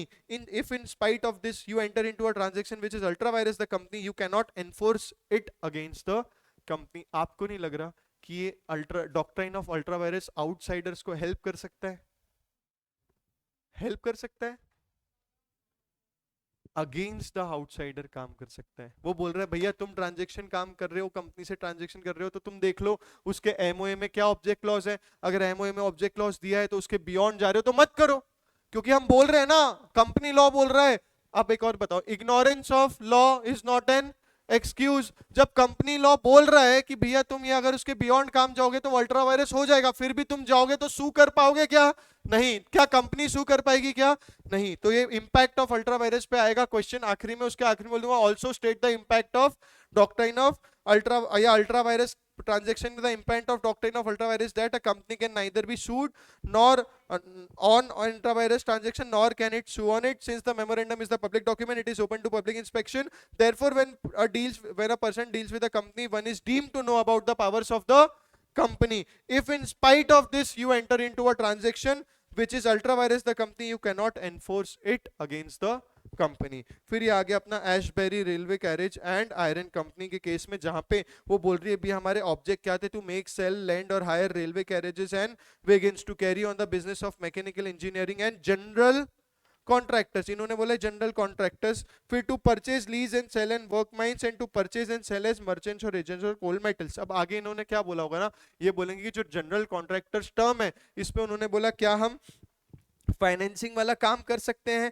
तो समझ में आएगा यार, जब इन्होंने general contractor दिया है तो financing the construction of a railway line in Belgium इसमें कवर नहीं होगा. आप जब जनरल कॉन्ट्रैक्शन पढ़ रहे हो तो आप उसके प्रिंसिपल बिजनेस से रिलेट करके पढ़ो. आपने वर्ड पकड़ के बोल दिया भैया कंस्ट्रक्शन से रिलेटेड हो, ठीक है, financing for construction of a railway in Belgium is not within the object. तो ये बोलेंगे it was held by the court that the contract was null and void. It is said that the terms general contractors was associated with the mechanical engineers, that it had to be read in connection with the company's main business. जो ऊपर दिया है, if the term general contractor was not so interpreted, it will authorise the making of contracts of any kind and every kind, for example marine and fire insurance. बोल रहे अगर आप ऐसे interpretation करने लगोगे तो फिर तो कोई भी नेचर का आप कॉन्ट्रैक्ट कर लोगे जो उसके बियॉन्ड चले जाएगा. अब जो मैं सबसे आपके पहले आपको बोला था कि देखो भाई ये सब डॉक्ट्राइन ऑफ अल्ट्रा वायरस तो है, अब उसका इंपॉर्टेंस ज्यादा नहीं रहा. However the disadvantages of the doctrine outweigh its main advantage, namely to provide protection to the shareholders and creditors. The purpose of doctrine ultra virus has been defeated, as now the object clause can be easily altered by passing just a special resolution of the share holder. जो ये object defeat हो जाता है, क्यों? इतना आसान मतलब अगर कंपनी चाहती है तो मेंबर्स को बना लेगी और share holders special resolution file करके चेंज कर सकते हैं ऑब्जेक्ट क्लॉज एमओए का. आगे हमारा आर्टिकल्स ऑफ एसोसिएशन, जैसे एमओए हमारा बेस डॉक्यूमेंट, चार्टर डॉक्यूमेंट था, फाउंडेशन था. आर्टिकल्स ऑफ एसोसिएशन क्या बोलता है? रूल्स एंड रेगुलेशंस बताता है which are frame to manage its internal affairs. Just the memorandum contains the fundamental condition. Articles are the internal integral regulation of the company. ये Guinness versus land corporation of Ireland में इन्होंने दिया था, ठीक है. The document containing the articles of the company is the magna carta is a business document, hence it is to be constituted strictly.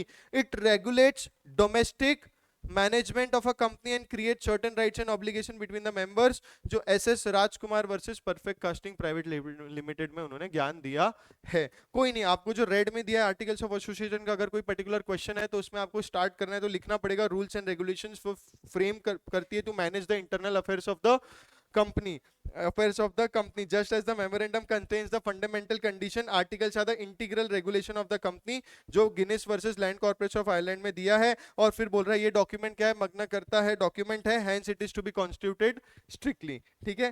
Contents and models of articles of association. अब ये बोलेंगे कि आप लोग इतने ज्ञानी तो हो नहीं कि अपने मन से पूरा आर्टिकल्स ऑफ एसोसिएशन कैसे काम करनी चाहिए कंपनी बना दो. तो हम आपको एक ड्राफ्ट दे देंगे, आपको फॉलो करना है तो फॉलो करो, नहीं तो आप अपने हिसाब से डाल सकते हो. सबसे बोलेंगे it will contain contain regulation. The articles of a company shall contain the regulation for management of the company. It will inclusion of matters, the AOA matters prescribed under the rules. However, a company may additional matters considered necessary for its management. अब company को draft AOA मिल रहा है, but उसको लग रहा है नहीं मेरी कंपनी में ये चीजें एक्स्ट्रा है, जिसकी वजह से ये वाले रूल्स और regulations for the internal management of the company मेरे को एक्स्ट्रा डालने पड़ेंगे. तो डाल सकता है क्या? हाँ. Contain provision for entrenchment. अब इन्होंने बोला देखो हमने तो बता दिया कि ये आर्टिकल्स ऑफ एसोसिएशन आपका ड्राफ्ट है. अब कोई पर्टिकुलर प्रोविजन में आपको एंट्रेंचमेंट प्रोविजन डालना है, मतलब कोई स्ट्रिक्ट प्रोविजन डालना है जो स्पेशल रेजोल्यूशन से भी ज्यादा रिस्ट्रिक्टिव है. स्पेशल रेजोल्यूशन आगे पढ़ोगे आप इंटर में कि वो क्या होता है, 75% लोगों का आपको कंसेंट लेना है. वो बोल रहे नहीं ऐसे कोई केस होना चाहिए जिसमें मेरे को 75 नहीं 95% का चाहिए. तो आप यहां पे डाल सकते हो the articles may contain provision for entrenchment to protect something to the effect that the specified provisions of the articles may be altered only if condition of procedure as they are more restrictive than special resolution. भैया special resolution से नीचे तो वो entrenchment provision नहीं कहलाए जाएंगे. Entrenchment मतलब ही है कि more stricter than special resolution are met or complied with. फिर manner of inclusion of entrenchment provision बोल रहे कैसे इंक्लूड करना है. The provision for entrenchment shall only be made either or formation of the company or by amendment in the articles agreed to by all the members of the company, private limited company के case में, and by a special resolution in case of a public company. तो all members का consent लगेगा इन case of private company और special resolution लगेगा public company के case में. Entrenchment provision जो स्ट्रिक्टर होंगे स्पेशल रेजोल्यूशन के इंक्लूजन के लिए. नोटिस टू द रजिस्ट्रार, जब ऐसा कुछ कर लगे तो रजिस्ट्रार बाबू को भी बता देना कि हमने ऐसा किया है.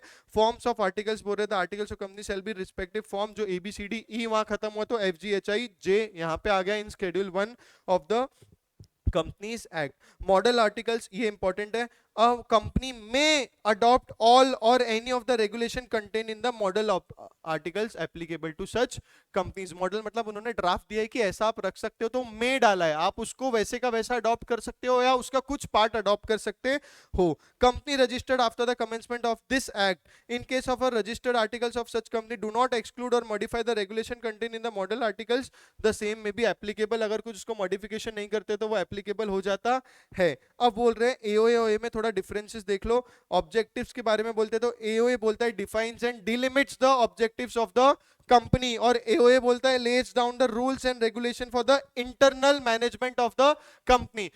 वापस से आ जाओ. MOA में क्या बोला है, defines and delimits the objectives of the company. यहाँ पे rules and regulation for the internal management of the company. Nature of contract बोलते कंपनी का with the outsider world. MOA में और AOA में हमारे अंदर मेंबर्स और हमारे डायरेक्टर्स कैसे इंटरनल मैनेजमेंट संभालेंगे उनके लिए तो कंपनी एंड इट्स मेंबर्स. फिर बाकी डिफरेंस में अगर ऑल्ट्रेशन मारूंगा तो under special circumstances in the manner provided in the act in most cases permission of the regional director or the tribunal is required. Special resolution तो लगता है but वो बोल रहे हैं जब आप MOA चेंज करोगे तो आपको परमिशन वगैरह भी लग सकती है. किस केसेस में लगती है ये सब आपको है नहीं. AOA में स्पेशल रेजोल्यूशन मार के आप चेंज कर सकते हो. अल्ट्रा वायरस अगर बियॉन्ड MOA गए तो वो क्या हो जाएगा, void and can not be ratified. और AOA के बियॉन्ड गए तो रेटिफाई हो सकता है by a special resolution. Ratify हो सकता है बाय अ स्पेशल रेजोल्यूशन. अब देखो अब आते हैं दो डॉक्ट्राइन जिसमें बच्चा कंफ्यूज होता है. तो सबसे पहले अपन डिफरेंस देखेंगे किसका, doctrine of constructive notice and doctrine of indoor management का. डॉक्ट्राइन ऑफ कंस्ट्रक्टिव नोटिस अभी जनरल डिस्कशन के पॉइंट ऑफ व्यू से. अब देखो ये बोल रहा है कि भाई AOA and MOA are public document and can be easily verified by the outsider. अब हम प्रिंसिपल पढ़ रहे हैं, अल्ट्रा वायरस का प्रिंसिपल पढ़ लिया कि भाई तुम AOA के औकात के MOA के ऑब्जेक्ट क्लॉज के औकात के ऊपर जाओगे तो क्या हो जाएगा, वो अल्ट्रा वायरस हो जाएगा. जैसे वो अल्ट्रा वायरस तो वो वॉइड हो जाएगा, इंट्रा वायरस होगा तो वो वैलिड हो जाता है. अगर हमने डॉक्ट्राइन ऑफ अल्ट्रा वायरस पढ़ लिया तो दो डॉक्ट्राइन और है. डॉक्ट्राइन ऑफ कंस्ट्रक्टिव नोटिस, नाम में ही है कंस्ट्रक्टिव नोटिस मतलब डायरेक्टली और इनडायरेक्टली आपको नोटिस हो ही जाना चाहिए. क्या, AOA and MOA are public document and can be easily verified by the outsiders. This doctrine is against the outsiders क्योंकि उस पर रिस्पॉन्सिबिलिटी है. तुम मेरे से ट्रांजेक्शन कर रहे हो ना तो ये MOA और AOA को देख लो. An outsider entering into a unusual transaction must read the MOA and AOA to check whether it is within the powers of the company. फिर बोल रहे हैं ऑब्जेक्ट्स ऑफ द MOA से ये डॉक्ट्राइन आपको ऑब्जेक्ट्स ऑफ द MOA वाले questions पे खेलेगी और इसका एक्सेप्शंस क्या है, डॉक्ट्राइन ऑफ इंडोर मैनेजमेंट है। कौन डॉक्ट्राइन ऑफ कंस्ट्रक्टिव नोटिस का एक्सेप्शन क्या है? डॉक्ट्राइन ऑफ, अब इन्होंने बोला हमने ये भी प्रिंसिपल बता दिए कि ये सब चीजें बाहर वाले आउटसाइडर को देखने की जरूरत नहीं है, ये कंपनी और उसके डायरेक्टर्स और उनके इंटरनल लोगों की जिम्मेदारी है कि ये तो उन्होंने सही किया होगा। इसी के साथ डॉक्ट्राइन ऑफ इंडोर मैनेजमेंट बोलती है कि भैया ये internal rules and regulation can not be verified by the outsiders, जो पब्लिकली अवेलेबल नहीं है तो मैं उसको वेरीफाई कैसे करूं? इट इज अब इसका नेचर क्या है डॉक्ट्राइन का? It is in favour of the outsiders, and outsiders who read the MOA and OA to check whether it is within the powers of the company cannot be expected to check whether the company has actually followed the procedure and regulation। जब भाई कोई transaction कोई company के साथ कर रहा है, उसने MOA देख लिया और बोला ये उसके ऑब्जेक्ट क्लॉज के अंदर है, बट उनके इंटरनल AOA में दिया है कि इसके लिए आपको ये पर्टिकुलर डायरेक्ट की परमिशन लेनी पड़ेगी, अब उन्होंने इंटरनली नहीं लिया तो उसमें मेरी कोई गलती है क्या? नहीं। तो डॉक्ट्राइन ऑफ इंडोर मैनेजमेंट वही बोलता है this is in relation to the procedure in AOA से रिलेटेड होगा, और इसके 3 एक्सेप्शंस अपन पढ़ने वाले हैं जहां पे doctrine of indoor management applicable नहीं होने वाला है। सबसे पहला आ जाओ, कंस्ट्रक्टिव नोटिस को एक बार रीड कर लेते हैं। The companies act provides that any person can inspect by electronics means any document kept by the registrar or make a record of the same or get a company or extract of the document, for example certificate of incorporation, annual return। The MOA and AOA of a company when registered with the ROC become a public document. मैंने registration पूरा incorporation follow किया और ROC के member register of members में अपना नाम डाल दिया तो मेरा एमओए और एओए क्या हो जाएगा? पब्लिक डॉक्यूमेंट हो जाएगा। It is therefore the duty of every person dealing with the company to inspect its documents and make sure that his contract is in conformity with the provisions, but whether a person reads them or not, it will presume that he knows the content of the document। बंदा read करे या ना करे, हम presume कर ले कि वो उसके कंटेंट पढ़ चुका है। दिस काइंड ऑफ प्रिज्यूम्ड और implied notice is called constructive notice. जहां पे उन्होंने डीम कर लिया कि भाई ये प्रिज्यूम कर लिया कि आपने ये नोटिस किया होगा, उसको ही तो हम क्या बोलते हैं? कंस्ट्रक्टिव नोटिस बोलते हैं। Every person dealing with the company not only has the constructive notice of the MOA but also of all other related documents such as special resolutions etcetera which are required to be registered with the registrar. बोले registrar के पास जो जो register होगा और registrar बोलेगा ये public document है तो इस सबका नोटिस हम मान लेंगे आपके पास है। और फिर बोल रहे हैं doctrine of indoor management. The doctrine of indoor management is the exception to the doctrine of constructive notice. सबसे ये मॉड्यूल का पॉइंट है, सबसे पहले डाल के आना एग्जाम में। Outsiders are not deemed to have the internal know the internal affairs of the company. If an act is authorized by the articles or MOA, an outsider is entitled to assume that all the detailed formalities for doing that act has been। अब इन्होंने object clause में बोले कि हम loan दे सकते हैं कितना भी, और इंटरनल एओए में बोला अगर 1 करोड़ के ऊपर लोन दोगे तो हमारे XYZ डायरेक्टर जो एक्सपर्टीज रखता है उससे अप्रूवल लेना। हमने देख लिया कि लोन तो ये कंपनी दे सकती है और उसके साथ ट्रांजैक्शन में आ गए तो हमने डॉक्ट्राइन ऑफ कंस्ट्रक्टिव नोटिस को इज्जत दे दी, बट इन्होंने इंटरनली वो पर्टिकुलर डायरेक्टर से नहीं परमिशन ली तो इसमें मेरी कोई गलती है क्या? नहीं। तो डॉक्ट्राइन ऑफ इंडोर मैनेजमेंट मेरे को हेल्प करेगा। इसके एक्सेप्शंस एग्जाम में आने वाले, यही क्वेश्चन में मैं ही पेपर बनाऊंगा। Exception to the doctrine of indoor management important है। एक्चुअल और कंस्ट्रक्टिव नॉलेज ऑफ इररेगुलरिटी। अगर आप डील कर रहे हो, मैं मानता हूं कि इंटरनल अफेयर्स और रेगुलेशन से रिलेटेड चीज है, बट आपको समझ में आ रहा है कि ये कोई तो भी इररेगुलरिटी हो रही है, क्वेश्चन में देंगे कि ऐसा उसको समझ गया था, तो उस केस में डॉक्ट्राइन ऑफ इंडोर मैनेजमेंट नहीं लगने वाला है। The rule does not protect any person when person dealing with the company has notice whether actual और constructive of the irregularity. Actual में समझ गया या उसको इंप्लाइड वे में, कंस्ट्रक्टिव वर्ड का भी ऊपर देखा ना, इंप्लाइड वे में या प्रिज्यूम वे में समझ गया है, फिर उसको शक हो गया है। पहले तो समझ गया है, एक्चुअल और कंस्ट्रक्टिव नॉलेज आ गया, इररेगुलरिटी का अब हो गया है शक हो गया है। Irregularity doctrine is no way rewards those who behave negligently where person dealing with the company is put upon an inquiry, for example whether transaction is unusual or not in the ordinary course of business, it is the duty of the outsider to make necessary inquiry. जब उसको शक हो गया ये company तो ये particular transaction में deal ही नहीं करती, ऐसे पर्टिकुलर ट्रांजैक्शन में डील ही नहीं करती, फिर भी कर रही है, तो ये तो बहुत बेसिक है ना कि उसको प्रॉपर इंक्वायरी लेनी चाहिए थी। इसमें अब वो झंडा लेके नहीं आ सकता डॉक्ट्राइन ऑफ इंडोर मैनेजमेंट का। और अगर the doctrine of indoor management applies only to irregularities which might otherwise affect a transaction but it can not apply जहां पे क्या हुआ है, फ्रॉड हुआ है। अगर फ्रॉड होता है तो doctrine of indoor management apply नहीं होता है। ठीक है, एक बार जल्दी से अपन देख लेते हैं अभी अपन ने क्या क्या पढ़ा।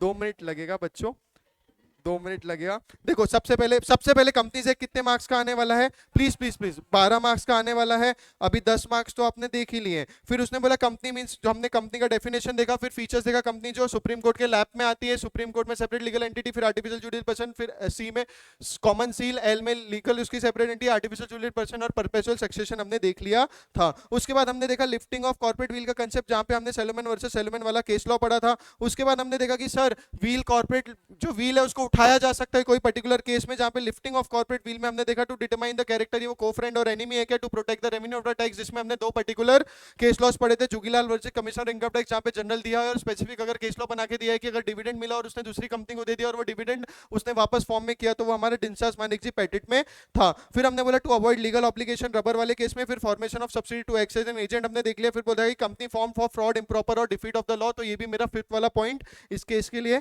था। और इसके बाद फिर हमने देखा concept classes of companies under company limited by set to the extent unpaid amount, और फिर गारंटी वाले में गारंटी आर्टिकल्स के इसमें देखा था। फिर अनलिमिटेड कंपनी तीसरा इसमें केस था। फिर आगे मेंबर्स का, मेंबर्स में हमने देखा 1% कंपनी जिसमें एक ही मेंबर होता है, और इसमें इंपॉर्टेंट कुछ पॉइंट्स हमने 1% कंपनी के बारे में पढ़े थे। ये इंपॉर्टेंट है कि एक ही जगह मेंबर बन सकता है, एक ही जगह नॉमिनी। फिर आ गया private limited company, private limited company में हमने देखा इंपॉर्टेंट यही था कि 200 members accept in case of OPC हमको देखना पड़ेगा। फिर हमने देखा था वो प्रोहिबिट करता है in relation to subscription to the shares. और फिर बोला स्मॉल कंपनी जिसका भी अमेंडमेंट आया 4 करोड़ 40 करोड़ ग्रेटर देन और लेस देन वाला, ये ध्यान रखना। उसके बाद बोला पब्लिक कंपनी जो पर्टिकुलर शेयर ट्रांसफरेबल कर देता है on the basis of control holding and subsidy, जिसमें वापस बार बार बोल रहा हूँ ग्रेटर देन 50% है इन केसेस ऑफ एसोसिएट कंपनी। उन्होंने बोला कि भाई business participation joint venture include होता है ग्रेटर देन इक्वल टू 20%। फिर आगे on the basis of capital listed company, unlisted company और गवर्नमेंट कंपनी जिसमें क्वेश्चन आते हैं, जिसमें उन्होंने बोला ग्रेटर देन इक्वल टू 51%। खुद से या अपने दूसरे स्टेट गवर्नमेंट से भी तो चलेगा। फिर बोला फॉर्मेशन ऑफ द कंपनीज में हमने कुछ रूल्स देखे कि भाई सेक्शन 8 कंपनीज में हमने देखा कि वो अपने पर्टिकुलर ऑब्जेक्ट के लिए होती है, प्रॉफिट कमाएंगे तो ऑब्जेक्ट को देना पड़ेगा, डिविडेंड अपने मेंबर्स को नहीं बांट सकती है। फिर डोरमेंट कंपनी सेक्शन 455 में देखा जो उतनी इंपॉर्टेंट नहीं थी, निधि कंपनी जो पैसा जोड़ के फिर चिट्ठी निकाल के एक दूसरे में बांट लेती है। फिर पब्लिक फाइनेंशियल इंस्टीट्यूशन जो गवर्नमेंट की जैसी थी बट ये नोटिफाई करते हैं, जैसे unit trust of India, LIC वगैरह। फिर हमने कंसेप्ट देखा रजिस्ट्रेशन का, जहां पे 7%, 2%, 1% हमने पर्टिकुलर कंपनी के हिसाब से इनकॉर्पोरेशन में आपको साइन वाइन करके डॉक्यूमेंट्स देना पड़ता है। फिर बोलते हैं हमने कोई पर्टिकुलर लॉ का प्रोविजन नहीं हिट किया है। उसके बाद हमने बोला है कि भाई कोई भी फ्रॉड मिसफिजिंस नहीं किया और ऑल डॉक्यूमेंट जो रजिस्ट्रार के साथ है वो सही है। एड्रेस करस्पॉन्डेंस का देना, इंटरेस्ट ऑफ द पर्सन जो एम में दी है कि वो और कहीं भी तो भी डायरेक्टर्स बनी है। इशू ऑफ इनकॉर्पोरेशन, फिर हमको सीन अलॉट हो जाएगा। मेंटेनेंस ऑफ कॉपीज, गड़बड़ करोगे at a time of incorporation तो सेक्शन 447 लग जाएगा, पोस्ट इनकॉर्पोरेशन भी लग सकता है। फिर अगर ट्रिब्यूनल को लगा और उनको शक हो गया और उसने सेटिस्फाइड हो गया कि इन्होंने कुछ गड़बड़ किया है, तो हमने बोला वो ऑर्डर कर सकते हैं, regulation of the management change कर सकती है, एमओए में चेंज कर सकती है, एओए में पब्लिक इंटरेस्ट में वो भी चेंज कर सकती है। मेंबरशिप का हमने देखा कि अनलिमिटेड डायरेक्ट लाइबिलिटी हो जाती है, direct removal of the name of the company भी कर सकती है, वाइंडिंग अप भी कर सकती है, और जो उसको लगे अपने मन का कर सकती है। ये करने से पहले उसको रीजनेबल अपॉर्चुनिटी ऑफ हिट हमने देखा। ये 3 केस लॉ देखे, क्लासिफिकेशन ऑफ कैपिटल में nominal, authorise share capital, issue share capital, subscribe, called up, paid up share accounts में पढ़ लेना। फिर शेयर्स में हमने देखा means a share in the share capital of company and includes stock. Share capital में हमने 2 चीजें पढ़ी थी कि वो मूवेबल होते हैं, उसके डिस्टिंक्ट में इक्विटी शेयर कैपिटल्स और differential voting right. Normal voting में डिफरेंशियल में टाटा डीवीआर का एग्जांपल लिया था, प्रेफरेंशियल में प्रेफरेंस होता है डिविडेंड और वाइंडिंग अप के केस में। फिर बोला एमओए हमारा पब्लिक डॉक्यूमेंट है, इसको तुम जो भी इसके साथ डील कर रहा है उस सबको पता होना चाहिए कि एमओए में क्या होता है, जिसकी बेसिस पे हमारा डॉक्ट्रिन ऑफ कंस्ट्रक्टिव नोटिस बनता है। ऑब्जेक्ट हमने एमओए के पढ़ा। फिर हमने पढ़ा table A B C D E.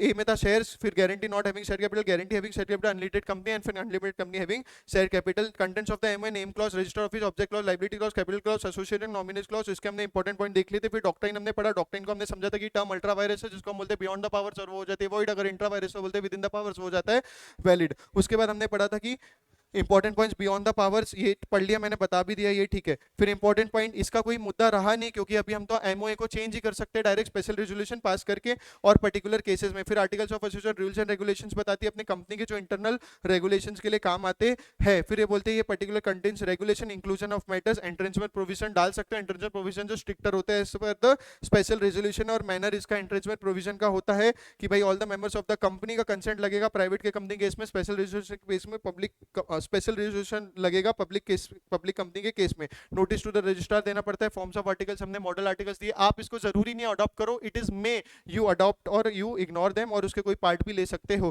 Company register में फिर एमओ एओ का हमने देखा था डिफरेंस, जो आपने पढ़ा उससे डिफरेंस बनेगा। और लास्ट कंसेप्ट है हमारा डॉक्ट्राइन ऑफ कंस्ट्रक्टिव नोटिस का, डॉक्ट्राइन ऑफ इंडोर मैनेजमेंट का। कंस्ट्रक्टिव नोटिस हमने देखा था अगेंस्ट द आउटसाइडर है, भैया कोई भी अनयूजुअल ट्रांजैक्शन है तो हम डीम मान लेंगे कि जो भी एमओए होए उसका तो नॉलेज तेरे पास है, और इसका एक्सेप्शन होता है doctrine of indoor management. Doctrine of indoor management बोलता है कि भाई अंदर के जो भी मैटर है वो हम लोग वेरीफाई कैसे करेंगे, क्योंकि ये तुम्हारे अंदर का मैटर है, प्रोसीजर एओए से रिलेटेड इस पे क्वेश्चन आएगा, इसके 3 एक्सेप्शंस है। फिर person can inspect document, inspect कर सकता है, और इसी के पास जो भी डॉक्यूमेंट है उसको पब्लिक डॉक्यूमेंट माना जाता है। और फिर हमने पढ़ा था कि doctrine of indoor management exception to the doctrine of constructive notice indoor में जो internal affairs of the company से रिलेटेड बोलता है, इसके 3 एक्सेप्शन है, जहां पे हमको पता चल गया कि एक्चुअल और कंस्ट्रक्टिव नॉलेज है इरेगुलरिटी का, अगर शक हो गया कि इरेगुलरिटी है, या अगर हमको फ्रॉजरी के बारे में पता चल गया। गाइस इसके बाद अच्छे से प्यारा सा रिवीजन करो, इसके क्वेश्चंस देखो, और बाद में वापस रेफर भी कर सकते हो जब एक बार रिवीजन हो जाएगा तो। ट्रस्ट मी कंपनीज एक्ट बहुत प्यारा चैप्टर है, जो बहुत कम कंटेंट में बहुत अच्छे मार्क्स आपसे पूछ लेगा। इससे डर आपको लगेगा कब, इंटर में, तो अभी इससे डरने की जरूरत नहीं है। ऑल द बेस्ट, ऐसी लेक्चर्स के साथ हम आते रहेंगे। हम बहुत आभार व्यक्त करते हैं अभिजीत सर का। Thank you so much, take care.